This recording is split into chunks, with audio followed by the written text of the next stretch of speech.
Hi, welcome to episode 50 of Talk About the Passion. I'm your host, Christian Campagna, and on this episode I talk with Glen Stilphen.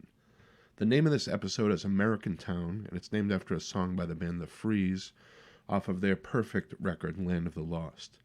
Glen plays bass in the Boston-based band Northern Skulls, and he's been around the music scene here for over 30 years, starting out at age 16 playing in Gangrene, in what I think is their best era, the Another Wasted Night era. His older brother Chuck was also a member of Gangrene. Glen talks about what his life leading up to joining that band, as well as him and his brother leaving Gangrene and everything in between that. Glen is a great storyteller, and we spend a good chunk of this almost 2-hour conversation talking about his time in Gangrene. His current band, Northern Skulls, are an amazing band that you should definitely check out if you haven't. That band is fronted by Jonah Jenkins, who was also on this podcast a while back. And you might know him from Only Living Witness, Milligram, Milltown, and Raw Radar War, who are still active. Glen tells me about how that band came together and gets pretty deep into their songwriting process and some of their future plans, which are actually pretty cool. This was definitely a great conversation, and I'm glad Glen made the trek down here to talk to me. I usually have like a notebook or a piece of paper that has notes and questions on it and that kind of thing. And I literally didn't even look down at it for this, so... and although it's just a number and doesn't hold any real significance, this is the 50th episode of this podcast, so it was nice to have this episode as number 50. Like I said recently on here, I wasn't happy with the fact that I only released 10 episodes last year. I'm planning on more than doubling that this year, as well as redoing the area where I record these, which is basically my dining room that I never dine in. So, hope to turn it into some sort of little comfortable studio spot for guests and myself. With that said, if you or someone you know would like to be on an episode of this podcast, please reach out to me. You can contact me on social media. I'm on Facebook and Instagram, so feel free to contact me at either of those. You can listen to this podcast on Apple Podcasts, Spotify, and most places you listen to podcasts at. If you're on Apple and you like what you hear, or hey, if you don't like what you hear, please give us a review and subscribe so you don't miss an episode. Okay, I'll shut up now. Let's get to episode 50 with Glen Stilphen, American Town. Thanks for listening.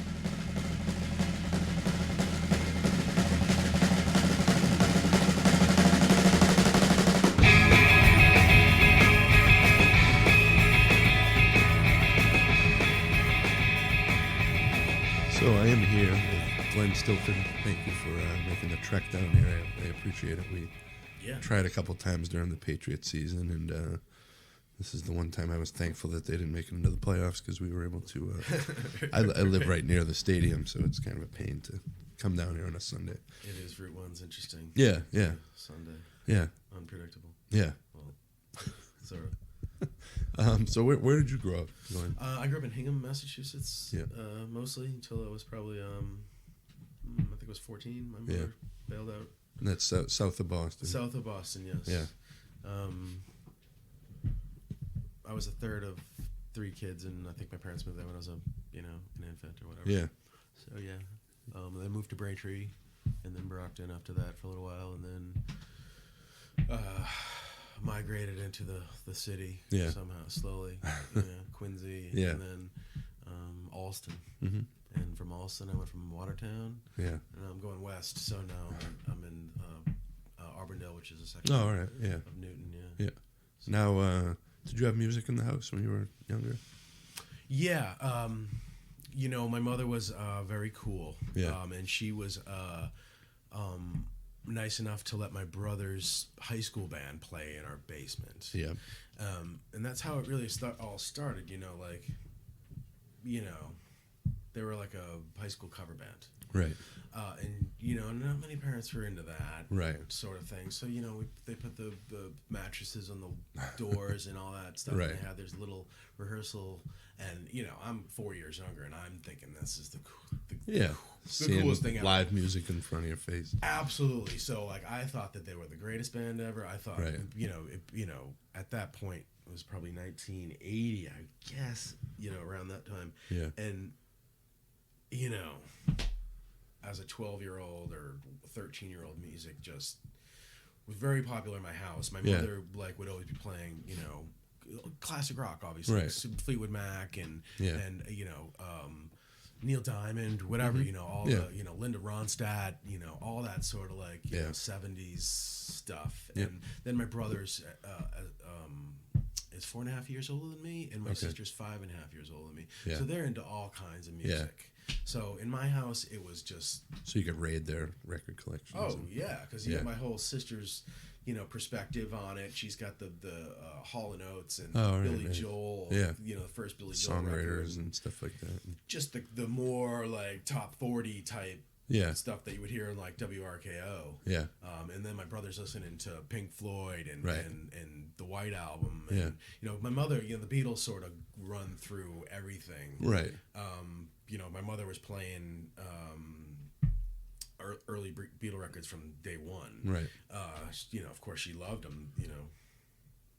She's, let me think how old my mother is. So she was born in 1942. So when the Beatles came out in like 62, she's 20. Yeah. And they're it. Yeah. So she was listening to the early records, and then my brother's obviously catching on to Sgt. Pepper, and right. I think one of my first records. I was trying to think about the first record that I owned. Yeah. And I know it was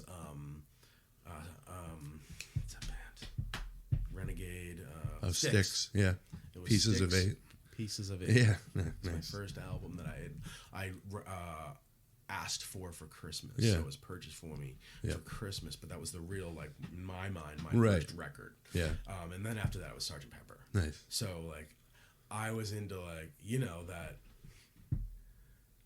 that Styx is like I don't know. They're not horrible. Right. Yeah. People despise that band, but People do despise that But band. I think that record's a great classic rock record. Yeah, and there the was Grand Illusion. I think it was some other songs. Renegade was the one that I was really interested in, but there was another. I know Blue there was Collar Man was the other one. That was a good song. Yeah. It wasn't terrible. Yeah. And but of course, it didn't become one of my. They haven't aged well, I don't think. I don't think so. Yeah. I think they still at it maybe 50 years later. Right. Yeah. Yeah. Not sure what else they did after Renegade, but so Beatles were a big thing. So that became influential on in my opinion anyway. They're pretty much the foundation of rock and roll. Yeah, anyway, of course. Right? Like anything that we ended up doing, like that's sort of like Helter Skelter, sort of like maybe that's where Black Sabbath got their idea. Actually, it's probably around the same time, right? 68. When did Black Sabbath start? 66? 66 or 7? Yeah. So they were pretty much before the Beatles were playing like right. that. Maybe the Beatles got it from them. Yeah. That's probably more accurate, right? You never know, yeah. Yeah. Interesting. But Helter Skelter is pretty much the heaviest of the heavy, right? Oh, yeah. I mean, do you get much heavier than that in 1968? What was the other? With the end of Let It Be. She's so heavy? Yep. Why can't is that the name of the song? Yeah, absolutely. Yeah, that's a crazy song. Yeah, that's right. Yeah, Abbey Road. Yeah, that's a great one. So those records especially too. The later records, Sgt. Pepper, Abbey Road, Let It Be, those are the most popular ones in my house. And the White Album, of course, was like a whole. I pretty much opened up like. For me anyway, like because it was like the double album. Yeah. Came with posters. And all kinds. Yeah, of that stuff. Magical Mystery Tour had all that crazy stuff inside it. Yeah, and that was just the best part about it. I remember the White Album was 4 individual Beatle photos. Yeah. And then a giant poster. Yeah. And you eating that up. And, you would sit there. It's just the best thing ever. Yeah. And I had that shit in my walls and all that stuff. But anyway, that record to me just seemed like a kind of like a. It had that artistic, the other Beatle records obviously are artistic, but I'm just saying it seemed like it was more like, and I think it was, they're just basically doing whatever they wanted to, and they were listening to producers, they weren't listening to even other people in the band. Right. It was just essentially a bunch of guys going, okay, I've heard stories that the John Lennon songs, somebody was telling me this the other night, or last night maybe, that the John Lennon songs were more the whole band. Like a lot of like you'd get the Ringo and the George and the Paul and the John all on the same track maybe more often than you would get on the Paul songs. I guess the Paul songs are much more broken up. Oh, interesting. Yeah. Huh. And I don't know if that's because Paul was able to write. He was able to construct a song that would sound like the Beatles. Right. But John needed everyone. John needed the others. Yeah. So, Interesting. Yeah, I think that makes sense. It kind of makes sense, right? Like makes sense. But Paul Paul could play every instrument. Yeah. So you're a lifetime Beatles fan? Yeah. Yeah, I mean, yeah. it's undeniable. Yeah, It's my yeah. whole, as far as that stuff, I mean, the Beatles I was infatuated with the Beatles at some point, you know what I mean? I wouldn't listen to anything else. Yeah. And that was pretty much right before I got into punk rock. Yeah. Then punk rock was a whole thing. Of Yeah, course, yeah. You know, like, you're just listening to punk rock. You're not hardcore. Right. And you're really discriminating against a lot of different kinds of Yeah, I music. did that too. I was like, nope, no more of this. Sorry. Yeah. That sucks. Right. You know, have you heard the circle jerks? Right, and, right. and Damaged by Black Flag? 'Cause, you know, with the Beatles, were you listening to like the Stones and the Kinks and the Who and that kind of? Did you get to that stuff Kinks, too? the Who, Who's Next was a big record in our house, and the kids are all right. So Who, yes, mostly more than the Stones, and I don't know if that obviously that comes from my brother, but the Stones to me were. Just more of like a bluesy band. Yeah, I know they got some badass songs. Yeah, it's unquestionable, but I just didn't get that infatuated with them like I did the Beatles. Yeah, you know, I was more of a Stones guy, but I love. Yep, I'm not one of those people that's like I hate the. You always hear those people. And vice versa with me too. You know, I believe me, I got into Exile on Main Street and Let It Bleed and all those records. I've listened to those records a lot. I know the stuff. Yeah. I don't like their older stuff, which is the case with a lot of bands, right? Lately, the Who was sort of my go-to though, with like lyrically, I feel like they just had great songs, man. Yeah, Pete Townshend's songs are so good. Roger Daltrey's voice is incredible, man. Like, it's just like the epitome of rock. Yeah, it's crazy. Yeah. And they're just killing it everywhere. The bass playing is just like that's why it annoys me about them is that they play live now and they don't. They don't even acknowledge really Wet Whistle. I know, right? They don't even acknowledge his parts. Yeah, right. Yeah, but his really parts strange. are like, to me, like those were like part of the reason why I'm listening to that. Yeah. Going, wow, this shit is incredible. Like this kid is playing he's playing with his fingers, right? Like just in inhuman activities. I know. Nuts. So how do you dismiss it? Like there must have been a better, like, to me. Yeah. I would have tried to find a bass player that would copy his parts, right? Yeah, Can't you find a dude that isn't there a Berkeley dude that Yeah. can just? I'm not telling you that he's going to come up with parts for you anymore, but he can play the shit that Entwistle played. Yeah, that's what they did with the drummer. They had Zach Starkey for a great. while. He sounds like Keith Moon to me. Yeah, He's he playing, sounds like the young Keith there's a Moon. reason why. Right. He grew up with the guy, right? Yeah, exactly. Like it's like his uncle or something. Right. Or Yeah. uncle. Right. But he. But the bass playing is a little, I admit, much harder to mimic. Yeah. Because that bass, dude, I mean, Entwistle's so fast sometimes. Like you can't. First of all, you can't do that with a pick. Yeah. And your most human fingers aren't going to move like that. Yeah, he just had this, like in the middle, like Won't Get Fooled Again and stuff like that. Like because the pick, it's crazy. It's inhuman. Yeah, you've probably heard those like isolated track, those things where it's they just show him. Yeah. So but anyway, so they play and they do they still play those songs that have that bass playing in it. So why don't you just do the songs that the bass playing isn't such a feature part, right? Concentrate on those and don't play My Generation for me. Yeah, I don't need to hear it. Nobody Yeah, needs to hear it. 2020. So what happened? Have you seen it? I haven't. It's Entwistle playing the. The bass player doesn't even play it. Right. It's just Entwistle playing the riffs. Oh, all right. Yeah. Which is a little strange because it's a different instrument and why? What? Because they have to play that because it's the fucking main part of the song. Yeah. But anyway, so I saw Tommy not on live, but on YouTube doing a version of My Generation. Really? Tommy Stinson. Yeah, right? yeah. Okay, Tommy Stinson is a very good bass player. Yeah. Okay, but he's not playing the style of John Entwistle, right? Yeah. I mean, not even close. Right. Okay. Yeah. Tommy Stinson does a version of that song his way. Right.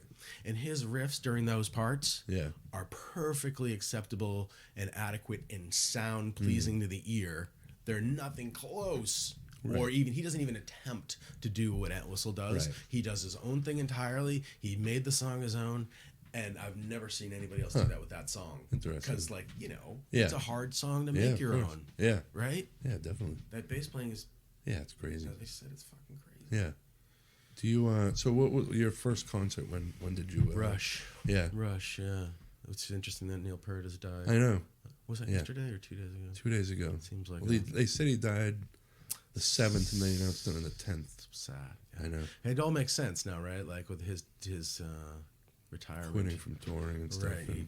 He was obviously that he wanted to just hang back and in peace. And I guess he was not good with human interaction very well. Like right. he, like some people got the cold shoulder from him and stuff like that, but he wasn't like a bad guy. Right. He just didn't. He was put into this position. Getty and Alex would do all the PR stuff. Yeah. And they were all cool with it. Everybody was cool with it. Yeah. But there's like many stories about, because everybody wants to tell him he's the. Isn't it funny how? Right. But he really had like, I don't like, you know, there's incredible drummers out there, obviously, but for something about him, that he was so good, like at a specific time, and the way he played blew people off the map, right? Like, I mean, from like in many, like all categories too. Like this guy was just like a.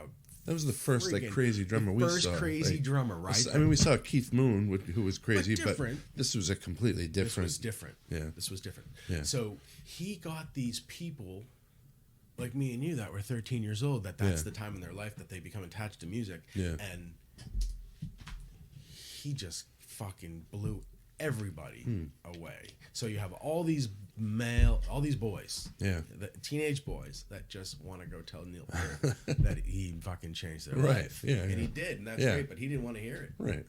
Yeah. Didn't want to fucking hear it. No.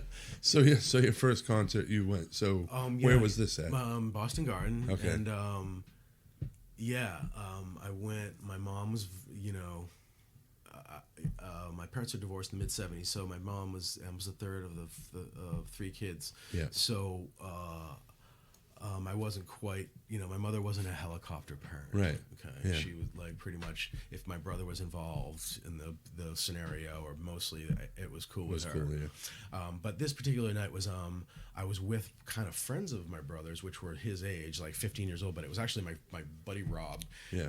And his older brother and his friend. And I was 12. I was 11 or 12. I'm not sure what I was in 1980, but I remember. Yeah. I think it was 11 because Trey would have been like 15. Yeah. So I think I was 11. My buddy was 12, and then there was like a 14 to 15 year old, and he's driving the car. Yeah. From Hingham to the Boston Garden, and like it was like a Mercury like LaSalle. The thing's huge, and you know, not a licensed driver, but completely competent. In my eyes, to the garden. Driving to the garden, 15 years old, in his mom's like, because he's obviously his mom's not paying attention either. He's in charge of pretty much everything in his household. Yeah, because his dad wasn't around either. Right. But yeah, Jesus Christ. And that was my first concert. And I'm not sure if my mother knew that I was there with these people, or if she knew I was even at a concert. I sort of think that I maybe hid it from her. Right. Because I don't think she would have been down with like my mode of transportation. Yeah. So she would have been like, yeah, I don't think so. So that went down. That was I come here, so I obviously survived that night. Yeah. And we were talking before about having like living in houses with just a mother and growing up, and correct. It gave us sort of a little more freedom to do stuff. And, my mother was you know, she was doing the best she could. You know what I mean? She had an older son. Excuse me. She had my brother and sister were born in the mid 60s, so I think like 64 and 65, and I was more like 68. Yeah. So by the time I came along, things were a little bit, you know, had run their course, and I was, I don't know. I seem like a mistake, don't I? Doesn't it seem that way? I mean, they were destined for divorce. Things had already been going wrong, and here I come along, which is fine. But they just my dad wasn't paying attention at all. He was doing his work thing and wasn't around whatsoever. Yeah. I mean, he would come by. I'd see him twice a week, Thursdays and Sundays. He would come by and take us out to dinner. We would go bowling. We would go to the movies. We would do all these like. Pretty much one of four things, which was fine. You know, like he did that. You know what I mean? Like a lot of dads weren't doing. Yeah, weren't even doing that. He wasn't. He was showing up on those 2 days, and that's one thing I will give him credit for. Yeah. Sometimes I'm a little tough on him. Yeah. But he was trying. He just had his things going on in his life that he couldn't get past. Yeah. You know, and kids were, you know, as we were saying earlier, kids were viewed differently by adults and were treated differently. Mm-hmm. You know, just you want to talk about like, you know, TV time in the living room. Like when I was a kid, you watch what my dad was watching. You come in, my dad's on the couch watching the news, and you either sat down and you watched the news, or you got the hell out of there. Yeah, you know, whatever boring shit your dad was watching, you got to watch it. Yeah. But nowadays, your kid basically is ruling the roost, right? Yeah. Like so, but that's cool. I mean, that's the way I want it. And, right. You know, yeah. But you know, as we were saying earlier, it's just interesting how relationships between fathers and sons have changed a lot in the last 40 years, right? Yeah. 50 years. Yeah. And your older brother, did he get into punk sort of before you? Sure, yeah. So when we were kids, as I said, we lived on a cul-de-sac, and there was the junior high school that my brother and sister went to right next door. I'm talking about a specific time, obviously. We were there for 15 years. Mm-hmm. And then on the other side was a girls' private school named Notre Dame. Yeah, this is Notre Dame. I don't know what they called it. They called it Notre Dame, I think. I don't know why. Right. I don't know why it wasn't Notre Dame. Right. I don't know. So we had this whole area. Of just lawless dirt bikes and you know, my mother, you know, summer days like 9 o'clock, see you later, but you know, could come back at dinner time or come back at lunch when you're hungry and then come back at dinner. And it was always kids just playing in the fields and doing neighborhood stuff. Shit, no camps or things that happened today. Stickball and yeah, it was awesome. My childhood was way better than I ever realized that it was. You know what I mean? Like I talk about like being from a broken family and all that stuff, but you know, is that such a big deal? Like the fact that I grew up as a kid, you were having fun. Absolutely, doing kid stuff, so. Absolutely. My parents my parents weren't smacking me around. First of all, I didn't get punched. Nobody was playing psychological warfare with me. Yeah. You know, I was just a kid. And that's like incredible, right? And they put me in a suburban cul-de-sac in Hingham. Yeah. I mean, Jesus. They actually, you know, if I start getting into what, you know, so they were like all, as I said before, they were all about the white picket fence and the golden whatever. You know what I mean? Like they were under those society pressures of like my dad like buying the Cadillac and dumb shit. Like I was talking to my ex-wife earlier today. Yeah. And somehow that topic came up about how like some people are really into the show of things, right? Like how you appear to other people, right? But it's drastically different than what's going on behind the scenes, you know. And that's a lot of that was going on then. Like this, I don't know what it was like, but my dad's always trying to buy like, you know, he's trying to make people think he's rich, right? What are you doing that for? You know what I mean? If you're not rich, what they're gonna look down on you. Or what the hell? You know, if you're not, you're not. Nobody cares, right? I mean, like, did they care then? Maybe they cared. Maybe they didn't. I mean, things were definitely smaller, knit. Like I remember, like if you did something like fucked up and like, you know, you knew about what was going on in your town, right? Much more than you. Well, social media is a whole different thing, right? But then there was sort of this, you know, Mrs. You know, Jones was talking to Mrs. Richmond, right? You know, they say that Johnny, you know.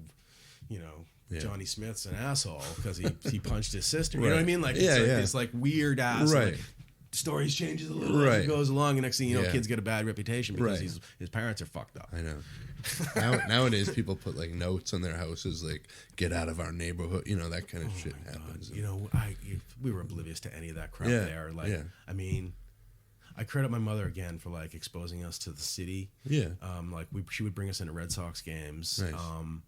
You know, down Mass Ave, like in the middle of like a 70s summer, like, and like homeless people were trying to like reach in your window and stuff, you know, like that was pretty hectic. Yeah, you know? So like we're like sitting there at a stoplight and some dude's just like, you know, they're just trying to get money or whatever, but he was just more forward than people expected. So I'm not sure if he put his hand in the car or he like put his hand on the, because the windows were down because nobody had air conditioning. Right. We were like, whoa, dude, like, Jesus. And I don't think anything happened. Right. She was just like, get out of here, you know.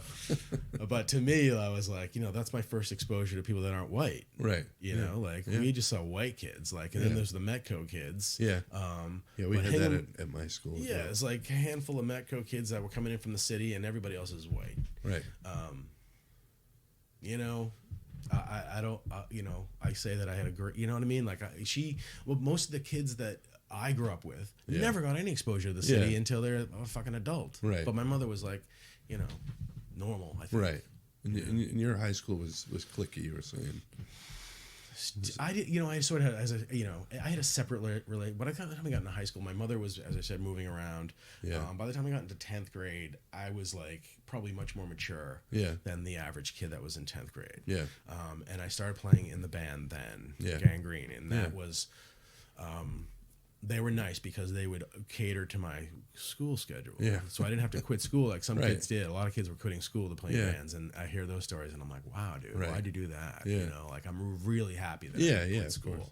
And there was a point where, like, I remember it was a discussion because, it was a discussion because there was a kid in the band that was in high school. Right. So then they were like getting attention. Right. And it was after the Skate to Hell alcohol single came out. Right.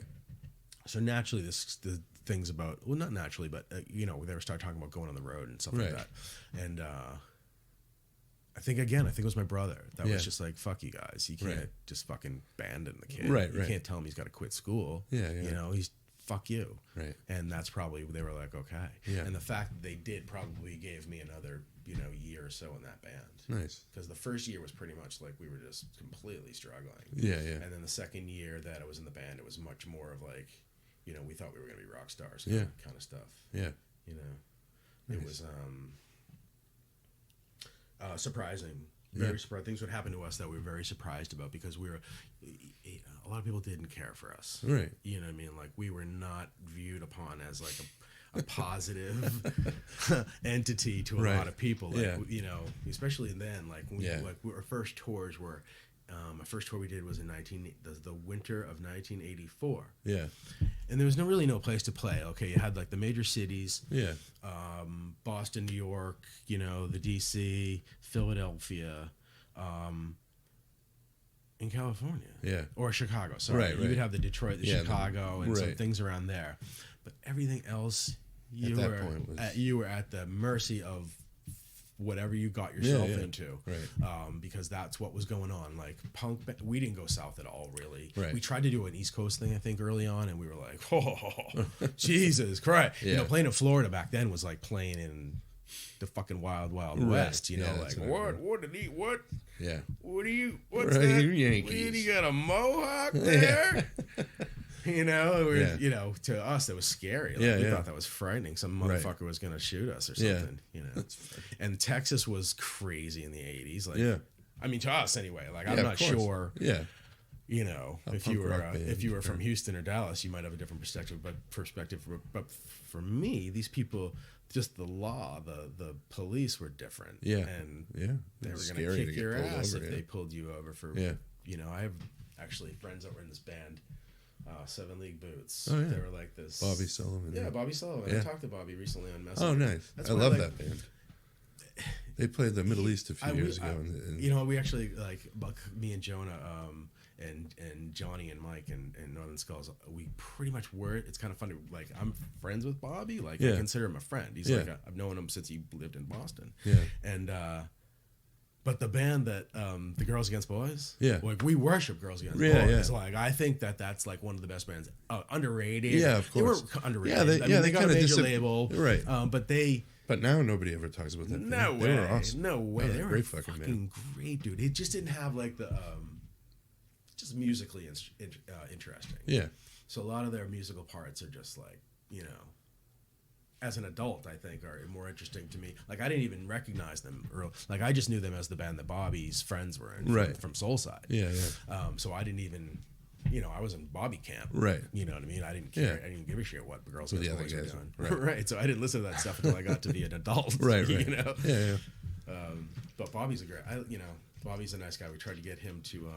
He does shows. So Soulside and Girls Against Boys do shows in Europe. Yeah, yeah. They never go there together. Yeah. They do. I don't know. They get it worked out where it works out for them all. But I wanted to get Bobby to come up and play with Soulside up here. Yeah. Whether Girls Against Boys wanted to come, that was a whole other story. I wasn't asking them, but if they wanted to come, that would be excellent. I know. But we were just trying to get a show with Soulside. Yeah. Because Bobby has a Boston connection. Yeah. And I thought that he'd be like, yeah, because like, he has that DIY, thing thing about him. Yeah, He yeah. wants to like, oh, you got a show? You want right, what right. you want to Yeah, do? You know? yeah. It's not like some promoter going, "Hey, you guys want to play a festival?" Right, correct. Yeah, and that's I'm not sure what I know that they make money over there. I know Yeah. Girls Against Boys had a thing, and I know Soulside has a thing. Yeah. So they might make some money in Europe, is what I'm saying, and maybe if they're playing in the States, Right. they're making less, and they're not so interested in leaving their jobs They and would their do families. fucking great here. Like they haven't played. Wouldn't they? Wouldn't that be a great show, dude? That band is so fucking good. Soulside and Girls Against Boys would be an excellent show. That would be a full house. Yeah. I mean, how many people would that draw? Do you think, like a showing? I think that could 500? Like that's a full once or you something. fill the Sinclair with that. How many? Yes. How many holds that? Absolutely. Yeah. 500, 525 or something like that. Yeah, absolutely. Yeah. But no, they won't. He's like, yeah, it sounds awesome, but he's like, I don't think those guys want to play anywhere but Europe. Huh. He goes, if they start talking about U.S., because he's like, we have some sort of. He mentioned that Soulside has a release coming out. Yeah. I think right around or this spring maybe. Yeah. I don't know what that is. I don't know if that's new material or Right. if it's regurgitated older stuff that they're selling. Interesting. But they seem like they're a little more active. Yeah. Recently. So I wouldn't be surprised at all if it was new stuff. Nice. Yeah, I posted a video of Wisdom when they played the Middle East. Oh, like 7 League Boots. Yeah. So those guys were. So I grew up with those other dudes. In the band. Right. So they're all from Hingham. Yeah. Bobby was like a showed up to go to BU. Yeah. And he became friends with Dickie Fines, this old friend of mine that was in the bass player of 7 League Boots. So we used to play a bunch of shows with them and stuff. Who's the other guy? He plays. I think he does bluegrass. Bo. Yeah. Bo's been. Both there. Yep. Yeah. He's got his own little new like Americana. Yeah. They play it like there's a farm up the street here, and they're that's all him. Yeah. He wants to play your farm or your property or awesome. you know what I mean. Like he's like a.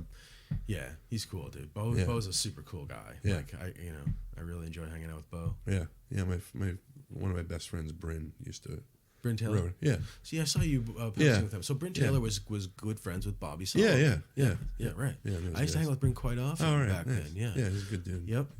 I wasn't close with him at all, but he was always around, and I was around. You know what I mean? Like, but man, a lot. Like, around that. Like, I think he did the artwork for their. Yep. Their, correct. So that was like early. What was that? 89, 90, 89, 91. Yep. It was probably because it was after him and I stopped being skinheads. We were just kind of yes. Bryn. That's what I was. He grew up about Bryn was that he changed his identity a couple times during those times. Yeah. And when I met him, he was wearing dreads and and was more of a hippie, kind of dude. Yep. Wasn't a skinhead. Yeah. That was sort of a short-lived thing. He was around early though. He was going to those shows early. Yeah. So you were going to those shows too. Yep. Yeah. I started like the first big show. I was trying to think what my first like real channel show was, but I just remember following the Freeze around with my brother. That was probably my first. Yeah. Yeah. So you were able to start going into the city as like a young kid. And yes, as I said, because my mother was going back liberal with her her curfew and stuff like that, and going as long as I was with my brother, it was pretty much okay. So it was like Smegma the Nuns was his first punk rock band, and Cantones and Mavericks was very strange places. Yeah. So this was like 83. 82, 83, like around that time. And this is your brother, Chuck. He's my brother, Chuck, yes. And Cantones and Mavericks, I don't guess they didn't ID anybody, but I'm 13 years old or whatever, and they would let me in there with the band. So maybe it was because I was there early or something. Right. I didn't go to a lot of them, but enough where like it made an impression on me. Yeah. Cantones was just like, I mean, there was some pretty infamous shows there. DOA, I think, like they ripped on the Springer ripped on the ceiling, I believe, during that performance. Yeah, Bad Brains, I believe, played there, or maybe it was Mavericks. I get them confused. Who played where? Yeah. But I know the Bad Brains played down there, and I know that DOA played there. Nice. So it was definitely the place where. But it wasn't the Rat. Like they would never like. I think Smegma the Nuns only played the Rat like a couple of times. They weren't necessarily. They were like kind of this in between punk and hardcore kind of thing, so they weren't exactly accepted into the hardcore kind of thing. They were doing the night shows, and they were probably annoyed about that. Yeah, I mean, because we worshipped that Boston hardcore early stuff. Yeah, and this is Boston not a LA record. It was like not all the bands, obviously. Right. It's kind of like a.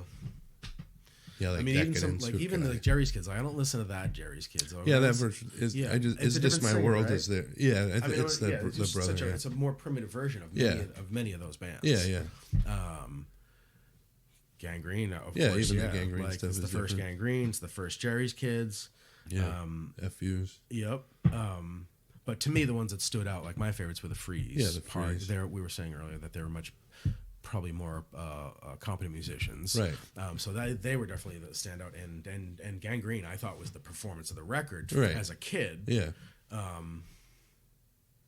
That shit blew me away. Yeah. Like Mike Dean's playing so fast on drums. Like, yeah, that guy was fucking crazy. I tried to get him to play at that benefit for Chris Doherty last year because I was strapped for drummers, right? Yeah.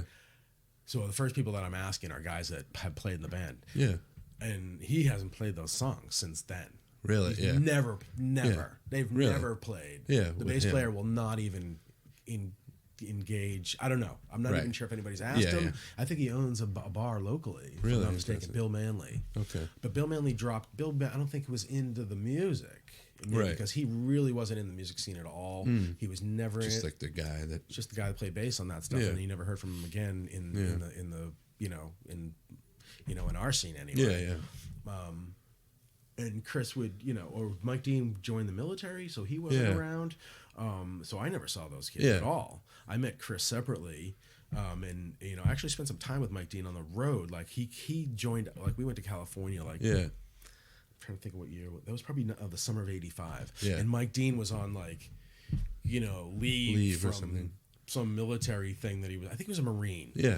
So he shows up at a show. Yeah. And he's like, jacked. Never left. Yeah. Totally jacked. Yeah, He's a military dude. Yeah, yeah. Like he was the buzz cut, and I think he was in like military. Yeah. Because didn't you play with Jerry's Kids later on? Oh no, I'm thinking I'm thinking of Jack Clark. Was it? Yeah, Jack Clark played with all those bands, and Jack Clark never played in Gangrene, the original one, but he played with that show. The Chris Doherty benefit. Yeah. He played the first set. Yeah. I mean, he was the only one that could do that material. Yeah, yeah. So I wanted Mike to. So Gangrene, like Gangrene's had very separate sounding eras. Oh yeah. Okay. Yeah. So when you heard that, when you first heard that record, because you had probably seen some of that stuff live at that point. Yeah. But not them, no. But okay. That kind of music, sure, different bands, but they were so fast. Yeah, because when I first got into hardcore, I heard Black Flag but when I heard that record and specifically those Gangrene songs, Snob, and it's just this like 3-minute blast of each song's. I don't think there's many songs over 1 minute. Yeah. Like they're mostly 50 seconds. So when you first heard that, were you fucking blown away, dude? Yeah. Like Mike Dean in the rhythm section are great. Yeah. And Chris had that youthful, energy. Just that incredible, Nobody but a 14 or 15-year-old could have that. You know what I mean? Yeah. Like he was really expressing himself. Yeah. You know what I mean? And it was so obvious, right? Yeah. Like he's playing he told me that he used to just sit in his room and try to play that rhythm really fast. As fast as he could. That's what he would do. Practice that. He didn't care about being a good guitar player. Yeah. He wanted to just have the fastest rhythm he could possibly do. Yeah. Huh. And that's how that started. Yeah. But Mike Dean, you see other drummers play that fast, but you don't see them play with the kick foot that he had. Like, He was just powerful and lightning fast. Yeah. Lightning fast. Yeah. Glenn Danzig wanted him to play in Sam Hain. Oh, really? Interesting. Yeah, he said no. Huh. He was like joining the military or something. He wasn't into it. Yeah. He was a fan of that music though. Yeah. He was a Clash fan, I know, but the other dude, the bass player, I don't think was. I may be mistaken. I'm not sure. I never knew the dude. But I'm happy that I did get to know Mike. Yeah. So as far as you, when did you decide you to pick up an instrument? My brother, as I said, a few years older than me, he was a guitar player. He would take guitar lessons. So he was probably, must have been 12 maybe. He was probably like 15 or 16. No, I was 11 probably. Yeah. So he was like 15. Yeah. And he was taking guitar lessons, and he was a good. He was good. He could play solid rhythm, right? And he could play solos, and that's kind of rare. Yeah. A lot of guys were just trying to just. Back then, he picked it up very quickly. Right. I'm not saying he wasn't like a. It wasn't like Alex Lifeson or something. Right. Yeah. But he had his explosive. you know, very, you know, almost AC/DC Sex Pistols. Yeah. I mean, definitely. you know, the Sex Pistols were really like the foundation of what we were doing, like as infant musicians. Yeah. So my brother starts playing guitar, and he's in that high school cover band that I was telling you about earlier. Yeah. And he would come home with, I don't know if he had a friend that he would listen to a radio, maybe he was listening to some college radio station or something or whatever, but he would come home with cassettes of you know, whatever weird shit at the time. But I just remember him coming home with Dead Kennedys, Too Drunk to Fuck. Yeah. That he had it on cassette. Yeah. And I'm not sure if it was the whole record. Yeah. Or it was just that song. But he played that song, and we were like, what?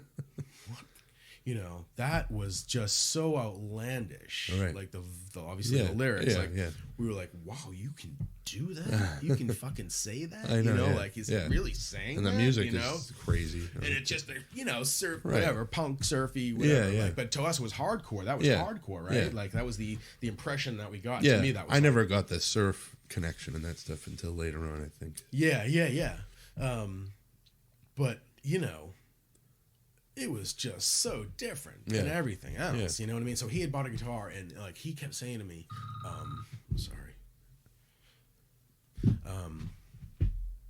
he's like, oh, you should play bass. You know? And I think I was talking about drums initially. Yeah. Man, he was like, don't play drums, they're a pain in the ass. Right. And I was like, thanks for that advice, you know, 40 years later, because Jesus Christ, drummers have it really hard. Yeah. You know, they always did. And he was smart enough to say to me, you might not want to play drums. Right. You know? And he said, but he wanted me to play bass. So he could play, he was like, oh, you need to play bass so we can play Nevermind the Bullocks. Yeah. You know, and basically what happened was, as I said, things were, you know, my mother was a little loose. Yeah. Not loose. Not loose. But my mother loose was with the not, rules. My mother was loose with the rules a little bit, because she was like, she would pick her battles. Yeah. She wasn't allowing us to do drugs and drink alcohol in the house. She had her limits. Yeah. But what she was very cool about was allowing us to play music. Right. So at one point, my brother had transformed an upstairs bedroom, and I'm not even sure why he decided to do this, because it could very easily have been in the basement. Right. So he had the mattresses up and shit, and he was like, yeah, let's make this room the rehearsal studio. Right. And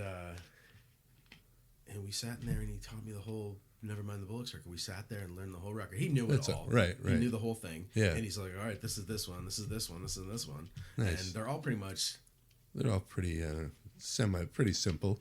Pretty simple, you know, stuff that Glenn can play. Right. You know, he's just learning how to play bass. Yeah. And we just had a great time. Yeah. And that never material, you know. Yeah. What's that gonna? Right. We never played with it. It was just me and him, bass and guitar. You know. Yeah, but that's a good way to get into. Yeah, we just figuring out how bands wrote music and that kind of thing. And right. Well, so he was playing in this high school. It was pretty popular at that point to be have the high school band. Was that what he was doing? Aerosmith and Jay Giles. Correct. All that. Right. Yeah. Leonard Skinner. Right. You know. The classic rock of the day, and all those kids that were in that band didn't really know, they weren't into punk rock like him. Somehow that's what I was saying before, is that he had this sort of connection to somebody or a radio station or something, or maybe he just took a liking to it more than they did, or I mean, I'm sure Elvis Costello and the Police and all that stuff was popular, but not the Dead Kennedys, and not you know, the Freeze and things like Mission of Burma, I just bought the Mission of Burma record that they put out in 2015. Yeah. Okay. Good. Yeah, I loved it. Yeah. I listened to it on the way over. Because I was, you know... On off, I liked a lot. And then you get into records strangely as an adult, right? Yeah, you pick your whatever thing. So, you know, you lose track of many bands that you loved when you're a child. Yeah. You're like, oh, they're probably just doing their thing or whatever, and I'm not sure if I'm going to like it because I'm a fucking fuddy-duddy. Right. You know? I'm always late to the game with a lot of bands that I've loved over the years. Pick of Touching the Koran. Oh, we had a weird night last night. I say weird, but very just interesting, actually. Went to a J.R. Roach's birthday party. Oh, all right. And it was at... I saw pictures online of that. Oh, you did? Yeah. So he's a Mason. Yeah, okay, yeah, because Hank Purse so I get the invitation to this posted party, and I'm like, oh, okay, it's like a VFW hall kind of place. I don't know. I'm not sure what the fuck he's doing. I see him with their suits on doing their thing, but I'm not sure what the place is like. Yeah. go there. It's just like really nice, well kept old building, multiple stories, and they got some like secret like rooms that are very interesting. Like this back room where it's like almost like a church. It's like a church, dude. Like it's like down these halls. I'm like, I'm having a few beers, so I'm not sure exactly where it was, but so it was like probably like 15 of us in this room, and JR and this other guy with a suit on, same level kind of guy, were like telling us like just all the stuff that they, right, giant bells and like a balcony. Like he said back in the day there was like 800 members back in 1930 or something. Today there's like 60 members or something, he said. Interesting. But just, secret society, I don't know anything about it. I've never been exposed to it on any level at all. So I was just like, wow, this is cool, because it's a really nice building, first of all. They have a pool, billiard room. And, so it was a good party. Yeah. Food and great people. And but we didn't get the tour or anything until later on the night after a few drinks, and people were just like, this is a great night, like people were into it, just the, and it's a all male organization. Yeah. And there was some women asking some questions, which was pretty interesting. Right. So, JR was like trying to explain it like a politician.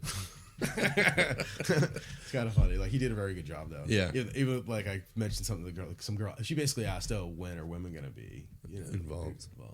And his answer was, "It's inevitable." And that was about the best he could say. It's not up to him. But it's a good question. Yeah. Very good question. Nice. So we had a good time last night. Nice. So you and your brother. Yeah. Sex Pistols, yeah. He's in a cover so we're in like a, we're trying to like, he's much better than I am at this point. He's, I'm really just like going along with whatever he's in. Did he write music too? Was he? He was good at writing riffs and but he wrote, early on, he wrote everything that we would do. Yeah. I wasn't writing that stuff, but he knew how to construct parts together and stuff like that. But he wrote the music to Alcohol, which is the biggest Gangrene song that they have. We used to get we've had a tumultuous, is that the right word? Tumultuous? Relationship with the band after we left, because basically what happened was we left the band in the middle of they were on the road to a higher level. They were getting him. He was especially mad because he was involved in the management part of it. Yeah. And he had basically solicited or was part of the solicitation of the first major label deal. Yeah. And he was like, fuck you guys. Like he does all this work, and then he got fired. Yeah. He got fired, which is he really. And then you left after that. Yeah, I left him. Oh, a couple hours later. Right. It was weird. It was a very strange thing. Like one day, like we were practicing without him. Yeah. And I don't know why he wasn't there, but we started writing like, we were just having a good time. It was me and Chris and Brian. Yeah. And we were like, oh, let's, put this little part at the end of here, and when Chuck gets back, you know, he'll be surprised and it'll be funny, and it's a goofy little stupid part that's no good anyway, but whatever it is. Just to fuck around with him. Yeah. And we figure out this thing, and he comes in for the next rehearsal, or maybe he showed up late, something. Right. And we do it, and he's like not in a good mood. Right. And he's like, nope. He goes, the fuck you guys doing? Like he was like, what are you doing? Fucking, basically like you're fucking around. Right. Like shouldn't instead of working on should you be doing something more productive? Something gangrene. And Chris really took offense to that, his reaction to that. But that's a simple mood thing. People don't get kicked out of bands for that stuff. Right, you know what I mean? Yeah, you get so what it was is that Chuck was involved in the management of the band. Yeah. And Chris was not a dude that wants to let that happen in his band. He got after a couple years of that, he started losing control of what was going on. And I think he had a way of lashing out to try to get back his power. Right. And so one day, Chuck and him got in some argument, and Chuck was like, okay, I quit. Yeah. See you later. And that can happen just in emotional, and then like people quit, and then a couple hours later it gets resolved. So that's what happened. He quits, and Chris is like, we did a show. We were doing our two biggest shows too. Yeah. Like, it's funny how like music is this way of just like ending up being a fucking disaster. Right. But we're doing the 2 biggest shows we've ever done as a band. So where were Channel. these? Yeah. 2 shows headlining the Channel. Yeah. 2 shows for the first time. Like Right. 2 times. Like Yeah. we're headlining our hometown. Yeah. Twice. Like an afternoon and a An night afternoon thing. show Yeah. and a night show. I was probably at that. I don't remember those shows well at all, Right. because it was a weird time for us. Yeah. But I think it's the stuff that's online. There's stuff online for Yeah. the Channel. I think Yeah, it's yeah. that, because it's like because Dickie Dawson is introducing us Oh, on this okay. clip online, Yeah. and that's it. Because it's a we had the banner and Oh, yeah, back, yeah. and we were Yeah. really going for the headlining position. Yeah.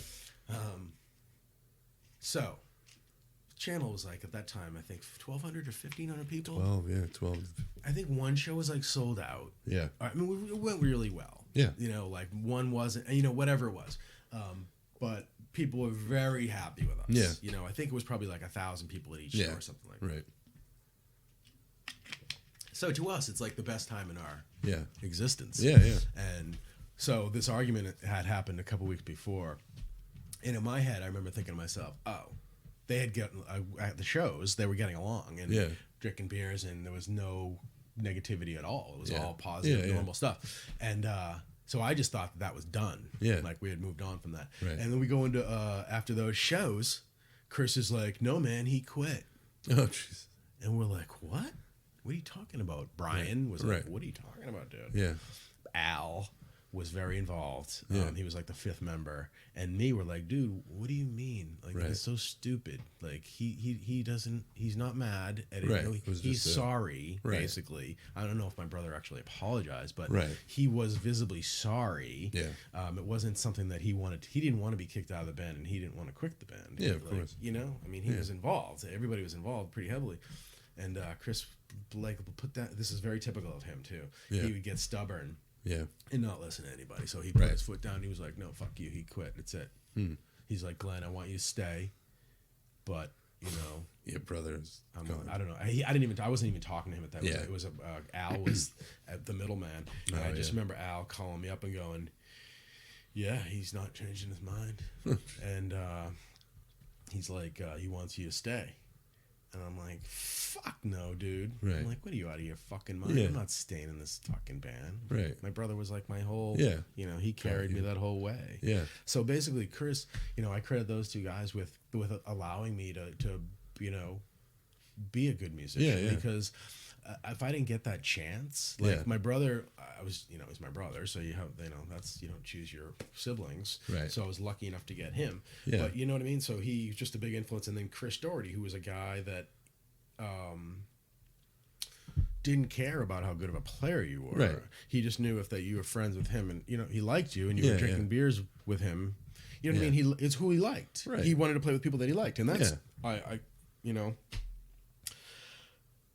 I'm telling you this because later on I would be annoyed at the same thing. Yeah. Because he would hire people to play alcohol, because we quit, and then there was years of what I call not the same Gangrene as what we were doing. Yeah. Okay. So I'm not, like you were saying before, like there's been so many different sounding, so many styles. I mean, so many eras. They were even doing, like the sold out 7-inch. That's like its own thing. I love that. I love that record. Worship that. The Terrorize. That was the other one. Oh my god. Yeah. That to me is like my favorite Gangrene stuff is this the 2 7-inches. Yeah. Those are obviously the shining moments of the band. Yeah. These records are 35 years old. This record, Another Wasted Night is 35 years old. That's and crazy, if you told me that I was going to be talking about Another Wasted Night at 51 years old, when I was 17, I'd be like. So that's how old you were on that record, 17? 16? Let me think. So in 1984, I joined the band in right around that would have been my 16th birthday. Yeah. Right around my 16th birthday, I joined, and I lasted exactly 2 years. So 18, I left. Yeah. But 2 years, man, and that's like my whole. Like, I can't say that I don't regret any of it. And I certainly don't have any. I look upon it now as 100% positive. Oh yeah. It's a great experience. You know, I don't have any hard feelings about that benefit last year did a lot for me mentally because it ended traumatically. Like we're kids. We're kids and that was important to us. Yeah, you get thrown into being in a band. And you get thrown into being in a band. You put your heart and soul in it, and people don't realize it unless you're in a band or you're friendly with people that are in bands and you understand. But what happens is like, even if the music isn't like amazing, you have this connection to it that's, you know, you get attached to it like a girlfriend. And so it meant a lot. You know what I mean? So I was always pissed off about it. You know, you find yourself mad for 20 years about stuff that you're like, now I look at that stuff and I'm like, whatever. Right. Yeah. You know, who cares? Fucking, that's the way it was. And okay, so I met Walter Gustafson in he was in the Outlets. And he played in Smegma the Nuns at the end of Smegma the Nuns. So Chuck had this relationship with him. They he also played in the Freeze, Walter. And Chuck played in the Freeze with him as well, I think. Or maybe it was Lou, I don't know. But they would all go in and out of each of those bands. And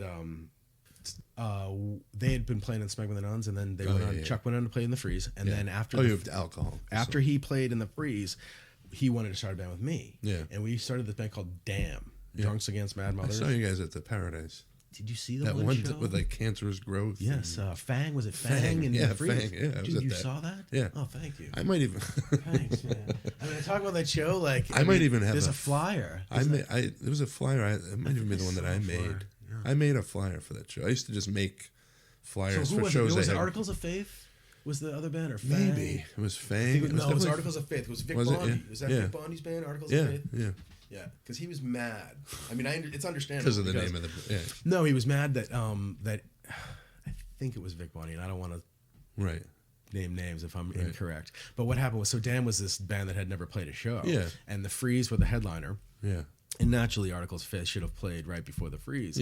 But since we were all buddies with the Freeze and everything, the Freeze were like, no, we're gonna have Damn play before us. And they, because it was kind of punk rock and it wasn't set in stone. I don't know. So I just remember him going, "Damn, who's Damn?" Like, I mean, he was like, "What? We gotta play?" You know, he was kind of annoyed. Understandable. But anyway, that was the one Damn show, and that show we played alcohol instrumentally. Oh, that's funny. So Smegma was the singer, and Smegma had no lyrics and no melody for it, and just sat there and drank beer, and it became this song called it was called the Drinking Song. So the concept of the song had already, you know, Chris took it and obviously wrote those in his interesting lyrics. But he liked to write songs about drinking, obviously. So this thing last year, the Chris Doherty benefit, allowed me to release all negativity. And in my head, it's all positive. So I have all positive thought to the whole thing. You know, I consider in bad mouth. I just don't care about it. Doesn't affect my life. Real stuff and it's so old, and who cares, man? And you so Chris had a stroke.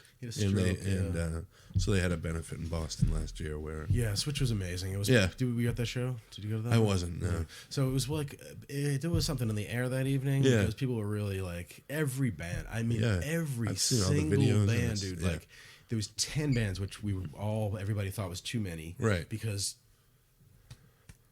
But it's got to be bam, bam, bam, bam, bam, bam, and if you don't have like a somebody that knows what they're doing in charge of the set, you can go to shit. You know what I mean? It went flawlessly because you had Sean McNally at the helm. But every band was just, there was something in the air. I don't know what it was. The weather, it was really cold that day. And it was all these interesting people that, you know, I hadn't seen in ages because Gangrene had like a whole faction of like people that used to go to like every show. You know, and there was people that like, but they drop off obviously, and you don't see them ever again. They just kind of show up. And they're showing up at this show, you know. So it was like full of these people like this, like so I couldn't even like. It was hard because I'm trying to play. But you see and so many you people just walk out and you're like, holy shit! Hey, So you're just in conversation after conversation after conversation. And finally, I'm like, all right, I gotta fucking actually retreat here. You know what I mean? But every band was literally at their. I mean, it's what the Dogmatics, for instance. Like, you know, we were, you know, peers with them in 1985, and I think it was the best show I've ever seen them do. Yeah. I mean, everybody was totally elevated. It was really interesting. Yeah. I didn't see every moment of every band, but I saw a part of every band. Yeah. And it was just had something in the air. Yeah, yeah. Something about it. Like, yeah. But it had a lot of, for me, Jesus Christ. So, I wanted to show the different eras of the band. Yeah. And to me, it was important that it was separated, and as people tried to, let people understand maybe what it was that I did. Yeah. You know what I mean? Yeah. So it started off, Jerry's Kids was going to do a Gangrene set. Yeah. And they had some issues getting that together, so it wasn't gonna happen. Right. And I had just been learning about what they were doing at this time, and I didn't have anything to do with it. Right. And their stuff fell apart, and I was talking to Bob. I'm not sure if I called him. I wanted to get involved. Yeah. I got myself involved. Yeah. And I called Bob up and I said, Bob Sensi. Yeah. Do you want to do this? Yeah. Because I couldn't, I knew my brother was going to be difficult to nail down for the rehearsals. And Bob is an active musician in town. Yeah. That I see often. Yeah. And, or fairly often. And, there was just certain people that I couldn't imagine doing it without. You know what I mean? And Bob was the connection with Chris. He had a much better relationship with Chris. He grew up with him. Yeah. Chris was in Jerry's Kids. Chris was in Jerry's Kids, yeah. He played on that great record. Yeah. And Bob was just the guy that was just always there and always, positive, good playing, good guy. Yeah. So me and Bob started, trying to put it together, and we thought originally that we were going to have drummers like Walter Gustafson. We thought was going to be able to play. Yeah. And he wanted to play, but it turned out that he couldn't pull it off. He rehearsed for a while. He said, give me a week or whatever and see if I can do it. Yeah. And because he hadn't played, he's been inactive, and that stuff is really fast. Yeah. He's old now. Yeah. And I mean, age is not. Yeah. I think he's 58. I'm not sure. Yeah. I think he played when they played with the Gallery Outlets. East reunion thing. Sure. Thing. Yep. He was playing. And he did play with the Outlets that night. Yeah. Yeah. But the Outlets are they were able to do it on a rehearsal or two, whereas we were going to have to rehearse for 5 weeks to try to get the singing together. Yeah. So he just didn't have that in him. And the Outlets are much easier, slower material, slightly slower, more in his wheelhouse as well. Yeah. Like that was really his band. Yeah. So I was a little bit like, I just thought that he was involved in the beginning, so I never would have got myself involved. Yeah, of course, because I didn't think that it was going to be anything like it turned out to be. I thought that it was just going to be this like few rehearsals. Right. We can bash this out. No problem. We had done this. We did couple shows in the 90s together. And so with Walter around, I had no worries. Yeah. It's going to be fine. Right. He bails out. Yeah. So I was calling Mike Dean. I called Mike Dean. I tried to get him. I don't think he plays drums at all. Right. I'm not sure. Yeah. But he bailed or declined. Yeah. And then I started realizing that I needed drummers, and I knew that we were going to get Dave and Keith to do the vocals. Yeah. And Dave was also a good friend of Chris. Yeah. They had a relationship in the 90s. The Tree and Gangrene used to do a lot of shows together. Yeah. And Dave knows all the stuff. Yeah. He knew it all. Right. Without Dave, there's certain people that were involved in that it wouldn't have happened without Yeah. them. Yeah. Dave, for instance, Right. killed it. Yeah. He nailed it. I mean, just the tone of his Yeah. voice is more Yeah. similar to Chris than Keith. Right. Keith was more took it on his own identity on it. Like he was sort of doing like a Danzig version of 19th Hole and stuff like that. And he was awesome. Yeah, he was awesome. I thought it sounded great. Yeah. But Dave was more the sound of Chris. Yeah. So the mix was right. I don't think it could have been any better than it turned out. Really, like those guys all killed it. Yeah. I mean, what about Brian Betzger? Is he? Yeah, asked Is he him. No, I didn't ask completely him. on music I didn't ask Brian. I don't. Yeah. He hasn't played in many years, and I knew that he wouldn't do it. Yeah, I was gonna ask, what was it like playing with? Because that guy was the drum. When I first heard that, "Is This My World?" He record plays that way. and saw them live, I was like, In this Jerry's guy Kids? is, like early on. Yeah, I was yeah, like, yeah. this dude is next. Like, Neil Peart. Because he had that big drum set. Huge drum set. He played like Keith Moon and like... He was very good in Jerry's Kids. Yeah. Like, I listen to Jerry's Kids stuff, and I'm like, wow, Brian is like... Yeah, he doesn't... There's not he like has this weird way of, like, doing these fills. And, this like, fills. He just played well with them. Like, it was a different thing with Gangrene. I didn't, to be honest with you, I didn't really care for the way that he played the Gangrene material. Yeah. Not to knock him. It just didn't... we weren't gelling like they... It's different music. Kids. Yeah, and they were still... Okay, so the problem was that Brian and I called it a problem. Yeah. Brian is probably great for them, but Brian and Chris wanted to play metal. Mm-hmm. They wanted to play. I mean, Metallica was huge at the time. There was all these speed metal bands. Yeah. They were into that. They wanted to be more on that side of things than punk rock. So hardcore was sort of getting a bad name because of the violence. Right. We would intentionally play, write slower songs. So the kids wouldn't show up. But we hated the violence. Yeah, of course. And that became a problem. Yeah. And hardcore itself just didn't have a great reputation. Yeah. So it didn't really do you any benefit to like promote yourself as a hardcore band unless you were trying to attract those kids. Yeah. And we didn't want those violent kids at our shows. We were just trying to have fun. Yeah. So that was part of it. So everybody wanted to start playing slower. Right. And some people play slower music better than others. Right. Like it's not for everyone. Right. Everybody, the 80s were so weird that everybody was just trying to figure out what they wanted to do. You know what I mean? Sounded like. Yeah, right. Like if I started playing speed metal today, I couldn't do it. Yeah. Yeah, I don't want to. I don't have the heart to do it. But I'm just saying that just even the kind of music, it's hard to say. But you know what I'm saying? Like it's so different. Yeah. You know what I mean? It's a really different style than what they grew up on. Those kids grew up on hardcore. Shouldn't play speed metal. Right. So when they got together, they were sort of this combination of that. Yeah. And they were into that together. Yeah. And, my opinion is he was much better in Jerry's Kids. Yeah, yeah, definitely. Yeah. I like the kind of music better. Yeah, yeah. I was biased and sour on Gangrene after 1987. Yeah, yeah. But I still liked Joe. Joe Gittleman was the bass player. I always liked Joe. Yeah. And I didn't know Fritz Erickson was the guitar player. Yeah. Which was Band 19. Yeah, I always liked Band 19. Yeah. And Fritz is a nice, super nice guy. I got to talk to him at that benefit last year, and just a nice guy. Yeah. Yeah. And I had no problem with Brian. Brian wasn't a He seemed like he wasn't even really a hardcore guy. He was one of those like we were talking about earlier, where he was just like he played in that band. He's a smart kid, He's I believe he has his own business now, and he wasn't into the hardcore thing. Yeah, yeah. He didn't. He wanted, as I said, him and Chris wanted to play the metal because they didn't like the dumb hardcore kids. Unfortunately, it just became like a kind of a stupid thing. Like people reflect on it and put it in this like higher level. But the fact of the matter is that it had problems. Yeah, and it had to end. Yeah.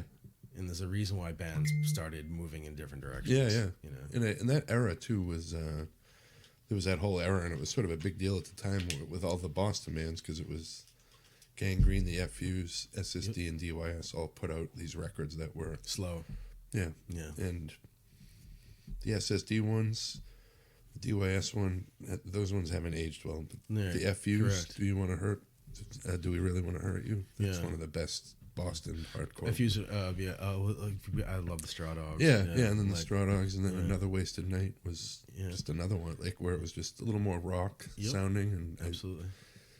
And like some of those people have said, is just we just got better at our instruments, and correct. You want, as a musician, you want to. You don't want to. I mean, we used to sort of like, it is sort of like, it allows you to get into it, and but inevitably you're gonna, well, not inevitably, but a lot of times you are gonna improve at your instrument, and you naturally aren't gonna play that same stuff. Yeah. But it was interesting as hell, though, right? Yeah, yeah. What a weird ass thing. Yeah. Like we were so into it too. Yeah. Like it was so important. Yeah. Like, and that's what's so weird is like as we said earlier, like you wouldn't listen to anything else except for it was just this one little genre of music thing that you're like, anything else was unacceptable. Yep. And it was. Most of it was unacceptable. Right, right. The 80s, that was another thing about, that probably had a lot to do with the terrible radio in the 80s. 80s radio was really terrible. bad. So Yeah. One other thing about Gangrene, we've talked a lot about them, is the other era. Well, not the era, but was you guys covered the Till Tuesday song. Yes. Voices carry, and then you played the Rumble. Yep. So that was a pretty weird time. Yeah. It's like, so what was I was at that Rumble show. Oh, you at the Orpheum? Yeah, it was important crazy. Then too, right? Like the Rumble was a big thing back then. Yeah, because at that point too, for me, like as a teenager, I didn't want my hardcore music to be other, people to hear. I wanted it to sort of be my own thing. But when you think back, that's kind of a selfish, silly thing. But it was also awesome too, because you're like, this is awesome, and you guys. So what was that like? Cause you're kind of on your rise, and we were, So we were just supposed to go on tour that summer. We were going to blow off the Rumble. Yeah. One of the guys at BCN was like, "You guys really need to do this for us." You know what I mean? They would lay it on. They were playing our song. I think they were playing the Till Tuesday. Yeah. I'm not sure they were playing alcohol. Right. I doubt it. Yeah. But they were definitely playing the Till Tuesday song.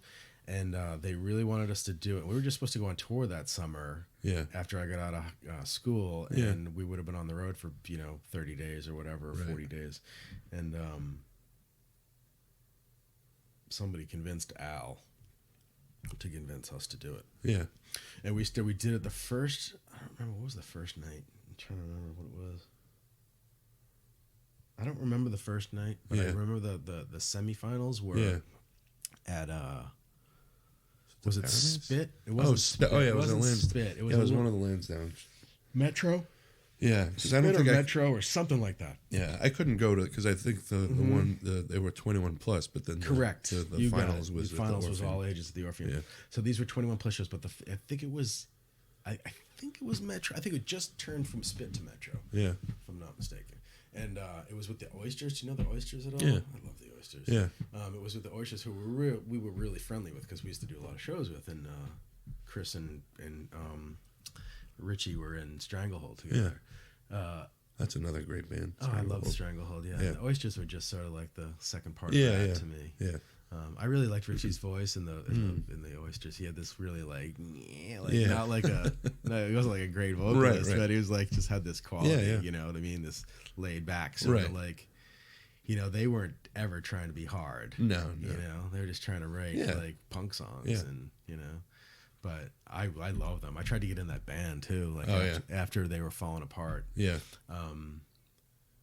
JR quit, and I remember calling up Richie and going, "Can I play with you guys, please?" But he wasn't having it.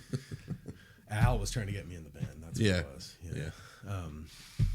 Why were we talking about that? We were talking about after the Rumble. So after the Rumble, the Rumble. So we played with them at the Metro show, and we were just surprised as hell that we didn't think we were gonna win. Right. Never. I don't know about the first night, but that night at the Metro, we were like, I don't remember who else played that. Don't remember. Yeah. I just remember us and the Oysters, and I remember watching the Oysters and going, they win. Yeah. They blew. They were awesome. Yeah. Really good. Probably the best that they had ever played. Yeah. And they probably should have won. They were the better players. Right. Like I thought anyway. Yeah. I mean, you know what I mean. Like right. Dave Fredette was a really good guitar player. Definitely. And I just like their songs better than ours. Maybe. Yeah. So. Yes, we won that night, and then they were like, I don't know. Was that that must have been the semifinals. Yeah. And then the finals of the Orpheum was just crazy, right? Yeah. Like, playing the Orpheum, that was like, okay, you're going to play like a fucking, and you're giant concert or 18 hall. years old. Yeah. 86. 86, so just before I was 17. Yeah. 17. So this is graduating high school. Oh my God, I'm so scared, man. Oh, so scared. Because it's a theater. It's like, we didn't get to play at theaters very often. Right. We would play in these clubs or a big channel type place, you know what I mean? Yeah. We're playing theater with seats. Yeah, of course, yeah. So it's kind of intimidating when you go out there with the great architecture and all that, Yeah. What did your mom think of all this? She loved it. Yeah, she loved it. She was awesome. I mean, she showed up with her camera, and she was. Yeah. My mom went to the Rat and awesome. photograph us playing there and stuff like that. She was super supportive. I mean, nice. I don't know how many shows she went to after Gangrene, but because it was me and my, I guess we had played in both bands after that. Yeah, it was just it was the time. Yeah. But yeah, there with I get a lot of weird things that night. Like my dad sent me a telegram that night because nobody had cell phones or anything, you know. I know, right? And my dad lived in Florida, Yeah. So I remember getting a telegram at the Orpheum, like when I'm at like sound check. I'm like, what the fuck? I never got a telegram in my life, you know. I don't even know how that even happens. I don't know. Somebody dropped Someone hands hands it to you. Right. Yeah. Bring this to the Orpheum. Yeah. Somebody sought me out and handed it to me. Yeah. But what's his face? Jay Giles, dude. Was the band. Peter Wolf, right? He was such a great guy. Yeah, I've heard he sent us champagne. Oh, nice. To our room afterwards and like a little note. I was trying to remember who the main, because I remember they always used to have. He was a main sweetheart, man. Like he couldn't have been more. We were just douchebags. Like we were just idiots. Like, you know. If you think about it, he had been around the Boston music scene for. At that legend. Point, like in '86, you know, Jay Giles was like one of the biggest things ever in the early 70s. Yeah, around here, like I mean, they're a big band nationally and worldwide, but around here, they're like definitely. I think more they're than like they're up, dude, like top 3, dude. Yeah, like you know what I mean, like as far for as the fame real hard, and popularity and good musicianship and all that stuff. Like they were a great band, man. Like Peter I used to put them and Aerosmith together, but Jay Giles, I think I respected more. More authentic blues guys, but like. Peter Wolf in his day, man. Yeah. You watch that shit on YouTube. It's nuts, so right? good. Dude. Yeah. You know, he was so good. Yeah. Yeah. And, you know, now I see him at the Blue Ribbon. Oh, yeah, The Blue Ribbon up in Arlington there. Oh, okay. Yeah. I see him in there. I've seen him there twice. Huh. He cut in line. He cut me in line. Did he? I wanted to talk to him, but I'm not going to say, Peter Wolf, you know what I mean? Because he probably gets that everywhere. Right. So I was like... I think I kind of got out of the line a little bit to like get my barbecue sauce and my pickles together or something. Right. And he sort of cut me.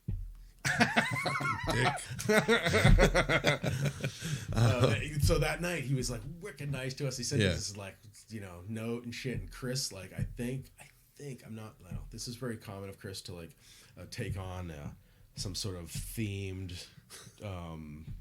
Joke, right? You know, that's and not sort of necessarily in the best taste, or you know what I mean, or you know, maybe insulting or whatever. But I remember him talking like, remember him accusing Wolf of taking our towels. Yeah, he was like, the guy fucking took our towels, you know. He kept telling everybody that. But the other, you know, the fact of the matter is that Wolf was nothing but nice, gracious, and awesome. Yeah. But what an experience that was. That was like when we thought that, we're going to be rock stars, right. You know, like we're playing the Orpheum, we're going to be huge. Right. And that's the argument. So, okay, so you have that happening, and then the Gangrene sort of like, I hate to say it, but Chris was getting his personality or his ego was growing. Right, yeah. And that seems to happen. And that contributed to that argument between him and Chuck in the end of the band. Yeah. And which happened, I think the Orpheum was probably in the spring, right? Yeah. Of '86. Yeah. Me and Chuck were out of the band in October of that year.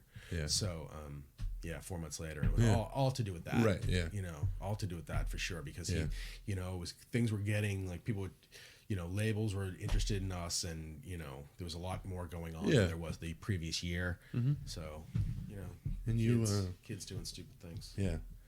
And then you did Mallet Head? Oh, jeez. No. Yeah. Mallet That's Head, you and your brother. Me and my brother, yeah. That was the first thing that we did after Gangrene. And yeah, you know, 80s were so weird, and it just didn't turn out exactly the way maybe we envisioned it. Right. Ended up more of like a commercial thing, like almost, you know, definitely. Yeah. But part of it was straightforward rock. Yeah. We wanted to play with a guy that could sing. Yeah. I remember that was like one of the things that we would talk about was like, let's get a singer that can sing. Yeah. And that's not exactly an incorrect way to go about it. It's a pretty reasonable way to go about it, right? You don't want to play with a shithead. You want to play with somebody that's, you know, but like your current band. Well, current band is probably the best singer I've ever played with. Yeah. You know? Yeah. Yeah. The current, so Mallet Head just didn't, like we really had people were really, our chance, me and my brother's chance to be successful were a lot riding on that first Mallet Head record. Yeah. We had a good label, or it was an indie, but a record label that was going to get our record out there. Yeah. Who was that? Frontier. Oh, yeah. California label. They did some the Suicidal Tendencies. Suicidal, yep. So we got on that label, and the record wasn't very good. Yeah. And that's, you know, the name wasn't very good. The record wasn't very good. So all these sort of things started not going our way. Yeah. And, you know, I sort of looked at it like later on as like we blew it. Yeah. But we didn't blow it. Right. Yeah. It just, that's the way it goes in bands. And, right. and you try to do something. Yeah. And, You do something and it doesn't work out. Not everybody should be playing music together. Right. You might be a, yeah, you know, equal musician or whatever, but it doesn't mean that you play well together. Yeah, exactly. And I don't think we played together poorly. I just don't think that we had the intensity or the conviction or whatever it is. It just but the later stuff we did right before we broke up, I liked. I thought it was good. Yeah. The stuff we did with Walter, it was a second record when nobody gave a shit. Right. Second record comes on. I listen to it now. It doesn't exactly make me as excited to listen to it, but there's songs on there that I'm like, okay, that's a good song. Right. You know what I mean? Like the fact that it didn't become, popular, whatever. And right. Not every song becomes popular. Yeah. But it was a learning experience, and then we realized that we were our real roots were more in punk rock, right. and we were trying to get back to that, and that's when Scratch happened. We were, sort of like a grungy sort of stoner rock kind of punk band. Yeah, strange combo. 92. That's really what it was. Yeah, we put out a EP, 6-song EP. Yeah, that was it though. And again, not a successful band. Right. But we played some good shows, and people would knew us and would get us on their show. We played some good shows. Yeah. But again, bands don't always work out perfectly, and singers singers and drummers were always like a challenge. Yeah, you know what I mean. They're hard people. You know what I mean. Not everybody sings great. Right. Not everybody's got it in them to write lyrics for a full record or play drums on a 3 nights a week. Right. And that's what it is. Yeah. And some things go very well just by chance. Like, okay, Mission to Burma. Like, can you imagine these three musicians that are just so kind of unconventional, but together getting together and making that this music work of beauty and art. Yeah. You know what I mean? Like, it's fascinating to me. That's why I appreciate, I never ever thought that I'd be in a band again. Right. I thought that it was over. Yeah. Yeah. So let's talk. So this new band, Northern Skulls. Yes. How did this come together? So I got divorced and started realizing that I wanted to play bass again in my basement by myself. Yeah. I didn't play music I used to walk by my basses and my I never sold anything. Yeah. But I just didn't have any interest in playing. Yeah. Just not. I had I was in the middle of raising my son, and I got married and all that. But that was sort of later. Like even like from 30 to 40, I didn't have the motivation to do it. I didn't care about it anymore. I was just kind of living your life and just trying to not be a poor person. I wanted to have a job and have things and have a car and be able to pay for shit. Yeah. So that doesn't necessarily coincide with being a musician. Right. You know what I mean? Yeah. And I couldn't. I'm poor at multitasking. So I'm like focused on one thing at a time. Right. And when I'm in a band, I want to focus on the band. Right. And I'm not going to be thinking about work. Yeah. When I'm trying to make money in my job, I wasn't into it. For like this weird period of time. But anyway, so.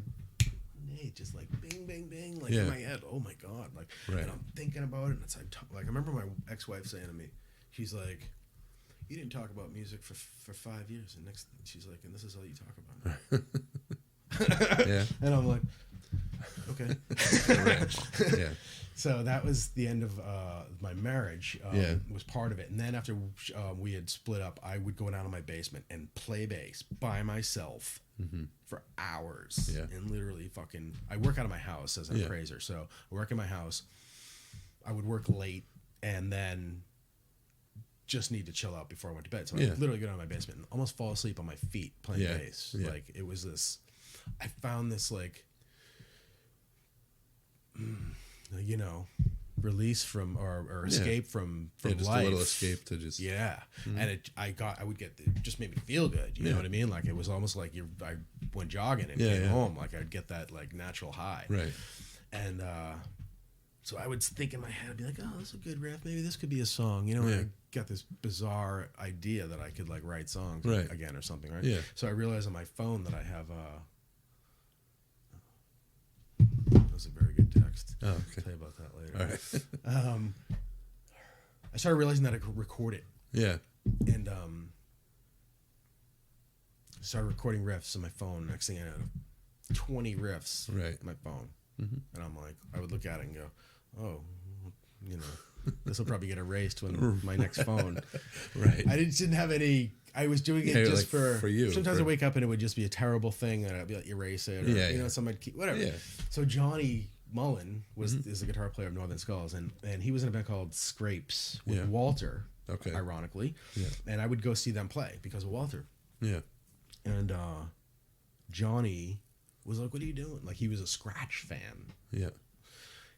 Just because he was around during that time and he liked the band. He's like, "What are you doing? Music, you know?" And I'm like, "Nothing, man. Right. What do you mean? I'm, 45 or whatever, 47." Yeah. And he's like, "You should play. Why don't you just play?" Yeah. And I'm at this coincidentally, I'm doing this in my basement at night, and I'm looking at my phone. I'm like, should I send this to Johnny? Like, what is he gonna think if I send him this stupid bass line? You know what I mean? Like, and that's essentially what they, in my opinion, I'm not gonna start sending around to. I knew Johnny and I liked Johnny, but he wasn't a close friend. Right. And I don't know. I'm not going to send my stupid bass lines to somebody that doesn't love me. Right. Right. So, because it's so stupid, So Johnny he's like, "That's pretty good, dude." Yeah. And he started saying that stuff to me. And when somebody gives you any sort of encouragement, it makes you want to do it immediately. More. You're like, "Oh, really?" Like, because I didn't, I sort of thought it might be good, but I don't know if somebody else is going to think that, right? Yeah. So as soon as you get any sort of encouragement like that, you're like, "Oh, it pushes really? you. Maybe I'll go do a little more and show it to him." Anyway, I sent him like 5 or 7 these riffs, right? Yeah. Like they were coming more like 2-part things, and some of them were just 1 part or whatever. Yeah. And he's like, "You should come down to the practice phase." And I would laugh when he'd say it to me. I'm like, "Fuck no, dude." I'm like, "I'm not going to a practice phase. Like, you're insane. I know all about this crap. I'm like, I don't have any time for that. You're gonna pitch in via rent and like all that bullshit. I'm like lifting gear and I just I'd laugh and go, "No way." Yeah. And he kept asking me, and like I think I started messaging. We became friends on Facebook. Yeah. And he convinced me to go down to Space. I go down to what's it? Sound Museum. And he learned all the stuff that I sent him. Huh. So I walk in there, I get my bass on, he's like, "We're gonna just mess around or whatever." Yeah. And he's like, "Oh yeah, this one." Huh. And he starts playing. No drummer, just me and him. Yeah. And he's like starts playing the riff. Yeah. And I'm like, "You learned that stuff, dude? Yeah. Like, you didn't wait for me to come down and show it to you?" He's like, "No, I like this one." And just his enthusiasm and his encouragement, I was blown away. Yeah. And immediately had the bug. Yeah. It was like, okay, I'm going to start a band. Yeah. And we need a drummer and we need a singer. Right. And that all started. And strangely, it came together. Yeah. Which is, looking back now, it's like such a long shot and such a thing that can never happen. Yeah. It's another one of those, like you were saying, like 4 people just come together and happen to just be good at making we could have easily gotten together and been terrible too, right? But in my opinion, I like it a lot. Yeah, it's just way better than I thought that it was going to be. Yeah, and that's mainly because of Jonah. Jonah's an incredible singer. Yeah. So how did you guys get hooked up? Well, Facebook. I'm becoming friendly with these people on Facebook because we have like similar political views and things like that. And I've always been a huge Only Living Witness fan. Yeah. And Milligram. Yeah. And Milltown. Yeah. I didn't know Raw Radar War at all. Then, but always a huge fan of his thing. And I would see him around town, but I never we knew each other, but we weren't buddies, and we didn't really have even much of a conversation until Facebook. And then I would chat with him on Facebook about music and stuff like that, because we're sort of found ourselves as similar human beings in a similar part of life. He's divorced, I'm divorced. He's 49. I think he's a couple years younger than me. Right. But just a lot of similar things in common. Yeah. And so of course when we're starting to talk about a singer, of course he's the first person that I'm thinking of. Yeah. I'm like, he's the best singer in town. Right. Like, in my opinion. Yeah, of course. And I like him as a human being. You can't get like a better guy to, nope. you know. There is nobody better. Yeah. Our band will not exist if he's not around. Yeah. You know, there's no replacement for Jonah. Yeah. You know. Right. I don't think there's a replacement for any one of us, to be honest with you. Like, I don't think anybody's going to waste their time if there was a breakdown. Right. It would end. I think with a lot of these bands now too, like your band, Wirelines, and just sort of guys that are sort of seasoned and older. Yep. Because you have like other stuff going on in your lives and this and that, you want to make the music as like the best, because you have like a short period of time. It's a waste of time. Yeah. So you don't want to waste time. You want to do something the best. cool. You know, something that you don't think is good, right? Because why do you want to put, you know what I mean? And it's like, even if you think it's good, like, you know, if you're in a band, if you're in 5 bands, you start to realize that even though you think it's good, it doesn't mean it's good. Yeah. You know, like it can still suck. Yeah. So I think I always, you know, when I said to Johnny, like when we were starting the whole thing, I said, Johnny, you know, I'm not going to be in a bad band. Like, we either get these guys to play with us or we don't be in a band. Yeah. You know, and so what happened was like we got Mike. Yeah. I think I got Jonah first. I don't know. So I started talking to Jonah, and I would like first time we really hung out was at this bar in Inman Square. Okay. Bukowski's. Yeah. Down the street. He lives right over there. Yeah. He's like, come to Bukowski's and drink beers. And I'm like, okay. And again, you know, we're instantly have a lot in common. And we had an interesting night that night, but still, I was like, dude, like, come down to the practice space to rehearse. Come listen to these songs. Yeah. And I'm not sure if I was sending him shit. I must have sent him shit. Like me and Johnny. I'm not sure. And he was blowing me off. Yeah. Like he was like, yeah. He wasn't saying no. Right. He was just saying he wasn't sure or maybe or whatever it was. And that, now I'm remembering. So that night, that was the night that I was like, because I said to him a couple times, I'm like, okay, yeah, we're practicing Thursday night. Why don't you come down? And he would not show up. Yeah. And finally I was like, you want to go to Bukowski's and have a beer? Right. Yeah, that sort of allowed us to get, you know, more acquainted with each other. I mean, we're again, like, I've known him for years, but I never really like hung out with him. Right. We did shows with Only Living Witness. Yeah. Scratch did. So everybody knows each other, but everybody's not exactly. They don't exactly know each other. Yeah. Well, you know. Yeah. Finally he started coming down, and like literally, dude, like, I don't think he sang a word for 6 months. Yeah. I mean, maybe a little less. Just like writing stuff. And he'd come in with his notebook and write shit down and like comment and rearrange our songs, which was great. Yeah. Like he would have great constructive criticism, and he was great because he would come in with cassettes. Like most singers are, you know, they don't communicate well with other musicians because they don't know how. You can't unless you're a player. Oh, play this. You can't go you know, whatever you're trying to mouth it or whatever. Yeah. But Jonah would come in with cassettes examples for you to, you know what he's talking about. Yeah. Oh, this beat or this, you know, progression or whatever it was. And I was like, wow, man, like the kid fucking expresses himself properly. Like I've played with singers before, and you just, as I said, it's like it's a shit show trying to combine, you know. It's basically like, okay, the musicians figure out the musical part of it, and then you sing on top of it. Right. Yeah. But was much more critical about song arrangements and what the riffs were. Yeah. You know, and so I never doubted anything. Like I don't really think I've heard anything that I was like, I don't think I've heard him do anything terrible. Yeah. You know what I mean? Like I've always really liked the way he sings, his tone, all that stuff. So I've never doubted that he wasn't gonna, if he's telling me that if this is good or he knows he can sing well on that or whatever it is, I'm like, yeah, dude, do your thing. Yeah. Because it's not going to be bad if you let him do that. You know, he,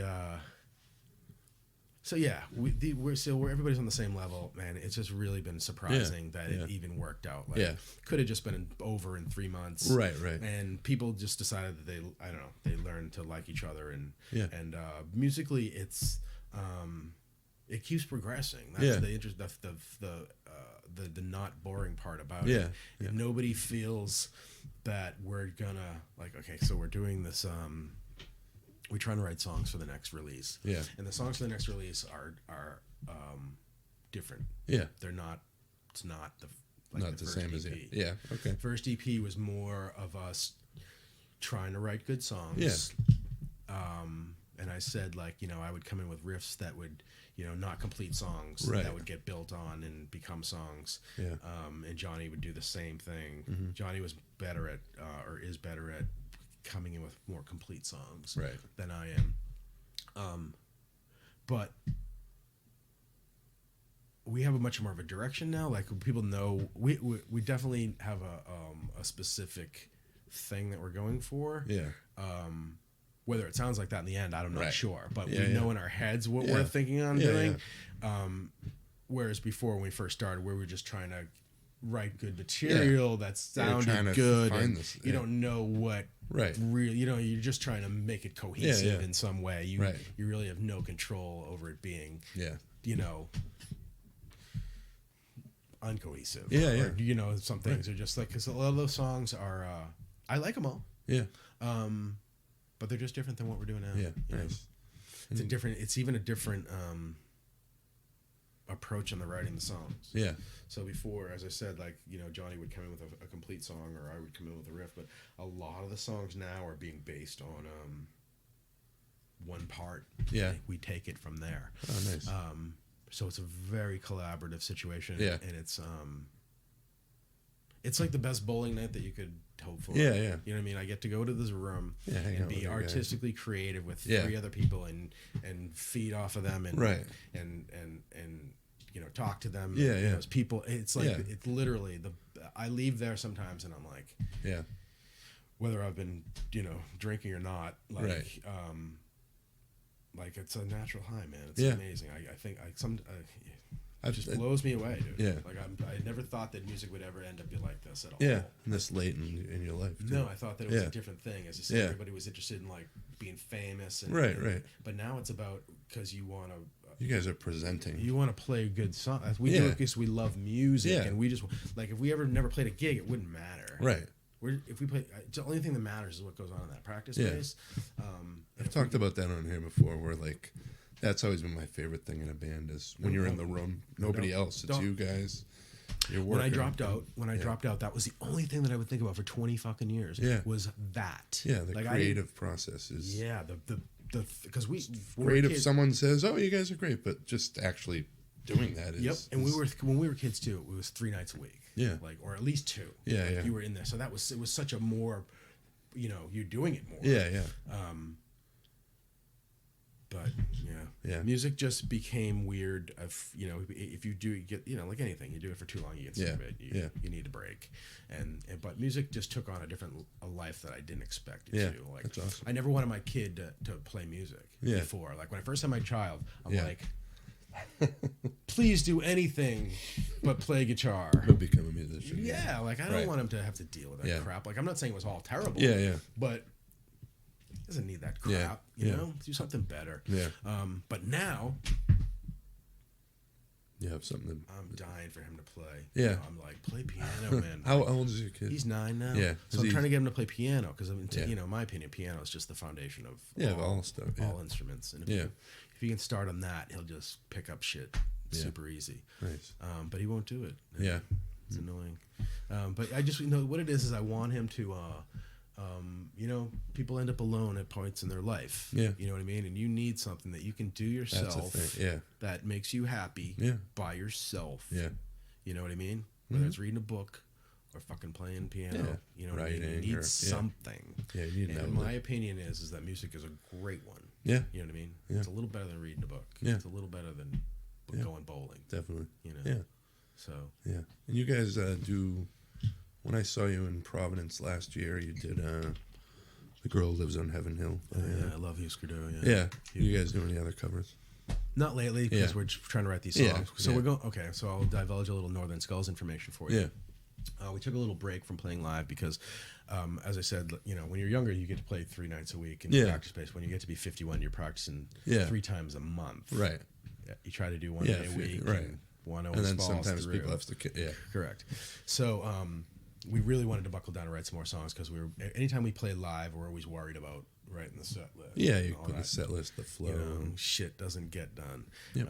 So we took a break and put together these new songs, and we're supposed to record them in March in Chicago with Steve Albini. Oh, awesome. So we're flying out or driving out, and yeah, it's gonna hopefully. You know, I'm not sure if we're gonna leave there with a great recording, right? But it's gonna be an experience of a lifetime. Yeah. I mean, he's like a legend as far as we're concerned. Yeah.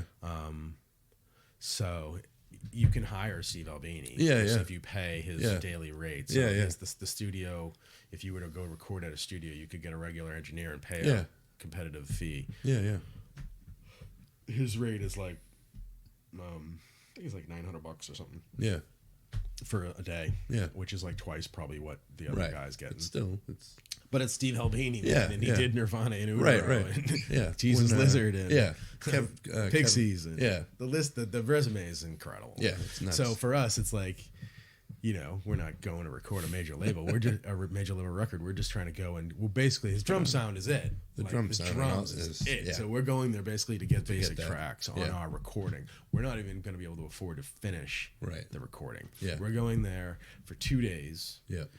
To do basic tracks and whatever overdubs we can do. Yeah. And then we're going to come back to Boston and finish the overdubs and mix it. Nice. So it's going to be partially Steve Albini and whoever else is here. Right. Yeah. So we're very excited about that. And that's awesome, like we're not the best under pressure. You know what I mean? Yeah. But I think it'll be okay. Yeah. You know what I mean? Like, I'm just looking at it like if we leave there and come home and the recording sucks, then I'm not going to worry about it. I feel like he is one of those guys too where he's not like a rock star guy. No. And I think if you showed any kind of that, I don't think he'd be a dick to you, but like, you've been around those people enough that you're not going to be like, oh my God, what was it like? You know, you're going there to work and you're spending money. So one good thing is I read there's liner notes on, it's either an interview that he did or no, I think it's liner notes on one of the Big Black records. Yeah. Or I don't think it's Shellac. It's the Big Black. Yeah. And on the liner notes, it's a thing. Yeah. I think it's like something like each band member like talks about their musical influences. Oh yeah. And he lists Gang Green. Oh really?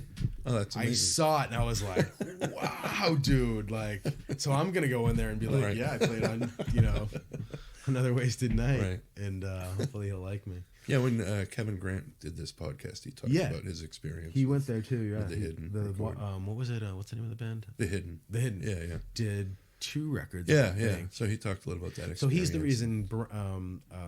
Kevin's the reason why we've gotten this in our head because Kevin told us that he did that. Yeah. And Kevin's done singing with you guys. Yes. He did. He sang backup on 2 or 3 songs on that record. Yeah. And he's another one of like just top-notch singers that we have. Yeah, him and Jonah have having those two together, friendship, and well, that's what Jonah's like. Feels much more comfortable when Kevin's around. Yeah, because he can pull it off by himself, but there's just like he's just more relaxed because he doesn't have to worry about like Kevin can hit some notes for him. Yeah. Kevin's probably. I mean. Only been a few shows. I'm not sure if he's going to play with us this round. I have no idea. Yeah. Well, our set's going to be a little bit different, and I'm not sure all those songs are going to make it into the set this time. Yeah. The first show. I guess it was show in April. Or? Yeah. We just booked a show with FUs and the FUs and the guy from Crow does a new band. Yeah. Called End of Hope, and we're playing at O'Brien's on April 17th. Yeah. And theoretically, that is a show that we're going to be playing a lot of new material. The new stuff, awesome. Yeah, or whatever Jonas finishes up. Like, we're in the middle of them right now, so what becomes of it is still a mystery. But I think it is going to be good. I mean, I like some of the songs are definitely like matured. Yeah, I look forward to playing together a little longer. Yeah, it always helps. But I said it's different. It's like I'm not sure it's gonna be like there's a couple kind of poppy songs on the EP. Earth DE, pretty poppy. Oh yeah, very catchy. And even Earth Thieves, a little poppy. Yeah, a little bit. It's an element of. But I don't. That Earth DE hook gets stuck in my head sometimes for like a whole day. Dude, that song, the music to that song was caught in my head for like 22 years. Yeah. Well, it was this riff that we were playing in scratch right at the end of the band, and it was the thing that I had come up with. Yeah, and it's the notes and the two parts it was one of those songs that goes together like in 1 second. Yeah. Like you're like, oh, this is this part, and then you're like, oh, that's the other part. Yeah. And they're perfect. Yeah. So like we played it in scratch for a little while, and it wasn't bad. We just hadn't had it together, right? And then it was completely different vocally. Yeah, just entirely different. Yeah, like different. But the basic nature of it was there. Yeah. Or maybe just the verse, right? In the I don't know. Yeah. So stuck in my head. Couldn't get rid of it. I used to. It was the first thing I would play like every night. Be like, that whole that chorus part. I don't know. Yeah. So and it was the first thing that I played with those guys. Yeah. And strangely, it was one of the first songs that Jonah was like, yeah. He's like, that's definitely one of them. Yeah. Nice. And he had this whole thing about sort of a Misfits. Or correlation. Yeah. It was a Misfits song that he loves. That's about like, is it? Last Caress, yeah. About just how it's like a pop song, right, with terrible lyrics, evil, right, sinister theme. But yeah, he gets really into to be honest with you, I think that he's stresses too much about lyrics and really wants to get his part good and right and all that stuff. And how do you fault a person for that?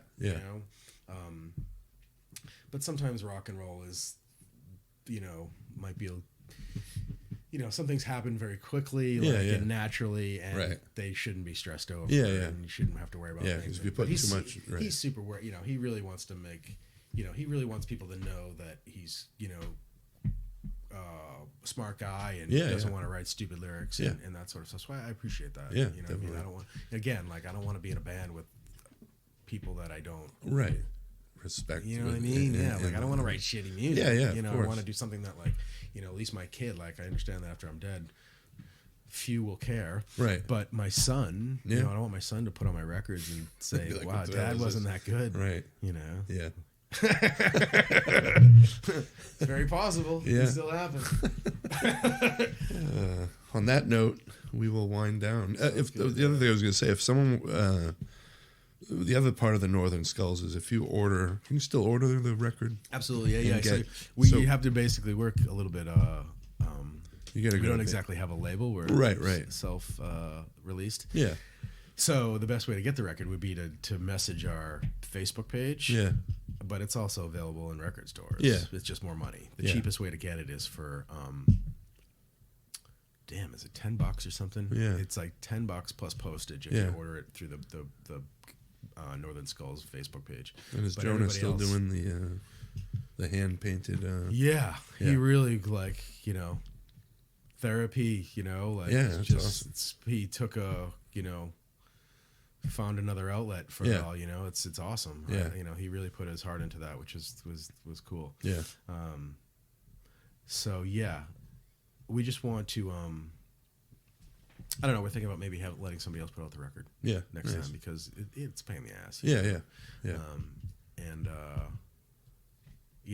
people aren't making millions of dollars. Right. If you hold on, it's nice to be able to own your records and not give them to a guy for a handshake in 1986 or 85 or whatever. Yeah. Right. It's nice to own your material and all that stuff, but it wouldn't. I don't think it would hurt at all if somebody else put out a record. We'd probably get a little more exposure. Yeah, it gives you guys more just time to concentrate on just the music. Absolutely. I always hated doing the booking and all that shit. Oh, it sucks. Yeah. I mean, again, we're nobody wants to we would never get a booking agent because we can't fulfill their. Right, you're not gonna. They're never gonna. We don't want to go on the road. Right. What do you want to? We don't even want to play.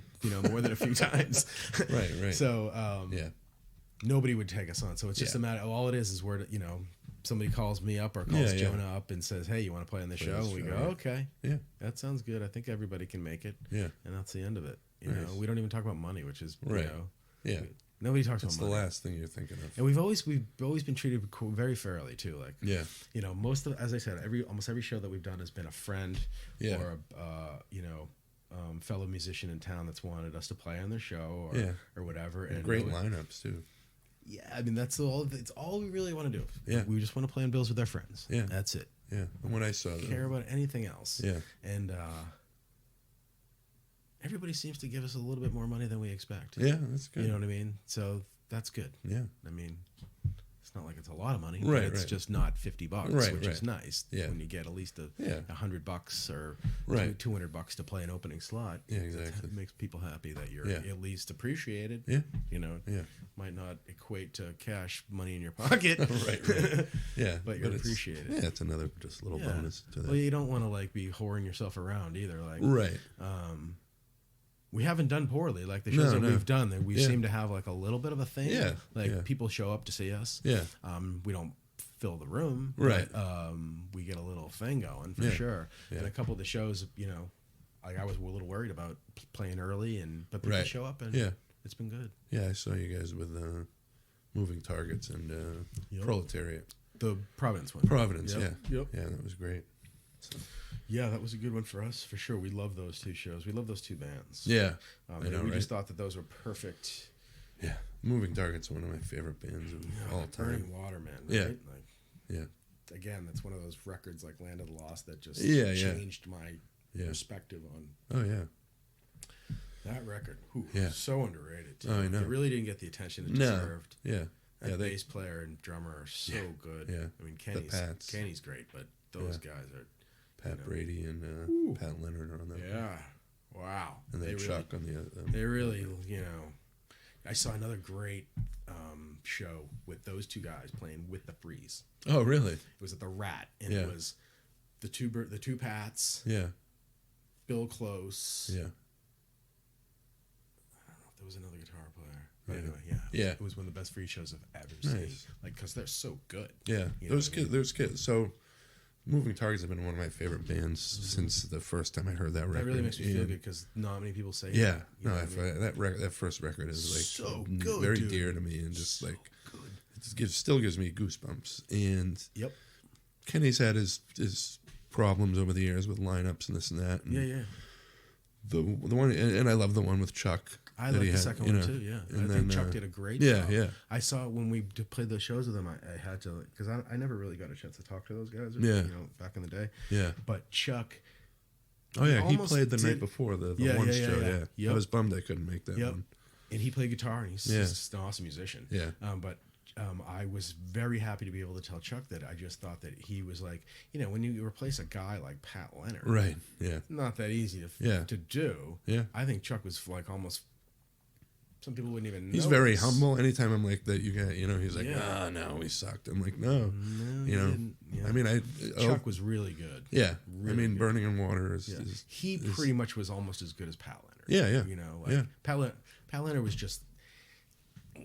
Pushed it over the edge. Yeah, he had some really, but Chuck he couldn't have replaced the guy with anybody else like that. Yeah. But Chuck was, I guess, in the band before on guitar. Yeah. So he was sort of he really, one thing he said to me was that he really wished that he had gotten to play on Burning Water. But he didn't. Right. But my point was going to be that the two kids he has now, those two Canadian kids are fucking great. Very good, yeah. Yeah, they're young. They pull it off. They really pull it off. Yeah. Whereas it's those were hard guys to replace. And he tried to do it in the, 90s. Right, and it a couple wasn't. times, and I don't think it was great. Yeah. The first time I saw them, I think the bassist was running around too much, and I was like... Yeah, like stupid things like that will annoy people. Yeah. But the fact that he was playing, that was cool, and he was psyched to be. You can't fault him for it. He was just trying to do his thing. But those guys are just too for the time. In the '80s, you just didn't have guys that played that well like that, especially in the punk rock. Thing. Yeah. Well, thanks for coming. You can edit it down. Yeah. I didn't even talk about half the stories that I could talk to you. I know, right? I know. We talked a lot about earlier too. You were talking. Actually, one of the things that I was hoping we would get on here, because you were talking about it before, was your approach to playing bass. You played with your fingers, which wasn't something that you saw in punk and hardcore. Right. So I really got better at playing just because I played with people and over time. So in my opinion, like I didn't really think that I learned how to play until like 1987, 88, maybe even, like when I was like comfortable with myself. I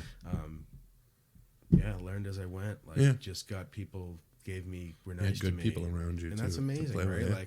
Like today, like I remember there was a point in the 90s where I knew, like, because I would jam with some of the people. I would jam with Boss Tones guys occasionally. Yeah. And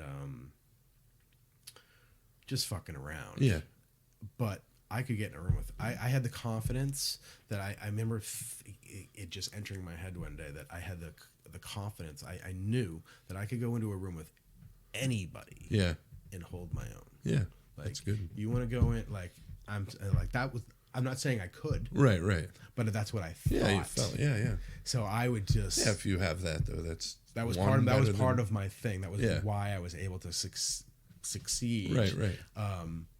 Was that. Yeah. I had the motivation and in my mind had the confidence to do it, which is not, I know that's part of it entirely because I just wasn't a natural awesome player right off the bat. Right. But I know if I play now, I can pull it off. Yeah, now you have that feeling back. And I think I'm a decent bass player. I don't think I'm a great bass player, but I think I'm an adequate, serviceable player. Yeah. And that's what's important to me. That's what I want to be. Yeah. If you know how to play with a kick foot and you listen, and you know what I mean? Like, and I probably practice more now than I ever did in my life. Good. Which is very strange. Yeah. But I love, like, just my like maybe it's because I live alone most of the time, so I have basses around and they're out of the case, and so I'll just walk by and pick it up. Right. But I didn't do that before. Yeah. Like, basses would always be in their cases, and so I think that I play way more than I used to. Yeah. And I think I'm better now than I was when I was 25. Awesome. I think. Yeah. I mean, maybe I'm not. Well, I'm glad you're playing music again, man. So thank you. I mean, it's like as I said, it's like a therapeutic. Yeah. Yeah. It's amazing. Awesome. It's amazing. Well, thanks for coming down here and doing this. This was awesome. Yeah. And thanks anytime you want to come again, we'll fucking shoot the shit about anything, man. It's fucking great. Yeah. Thank you. Yeah. Yeah. Music is awesome. Yeah.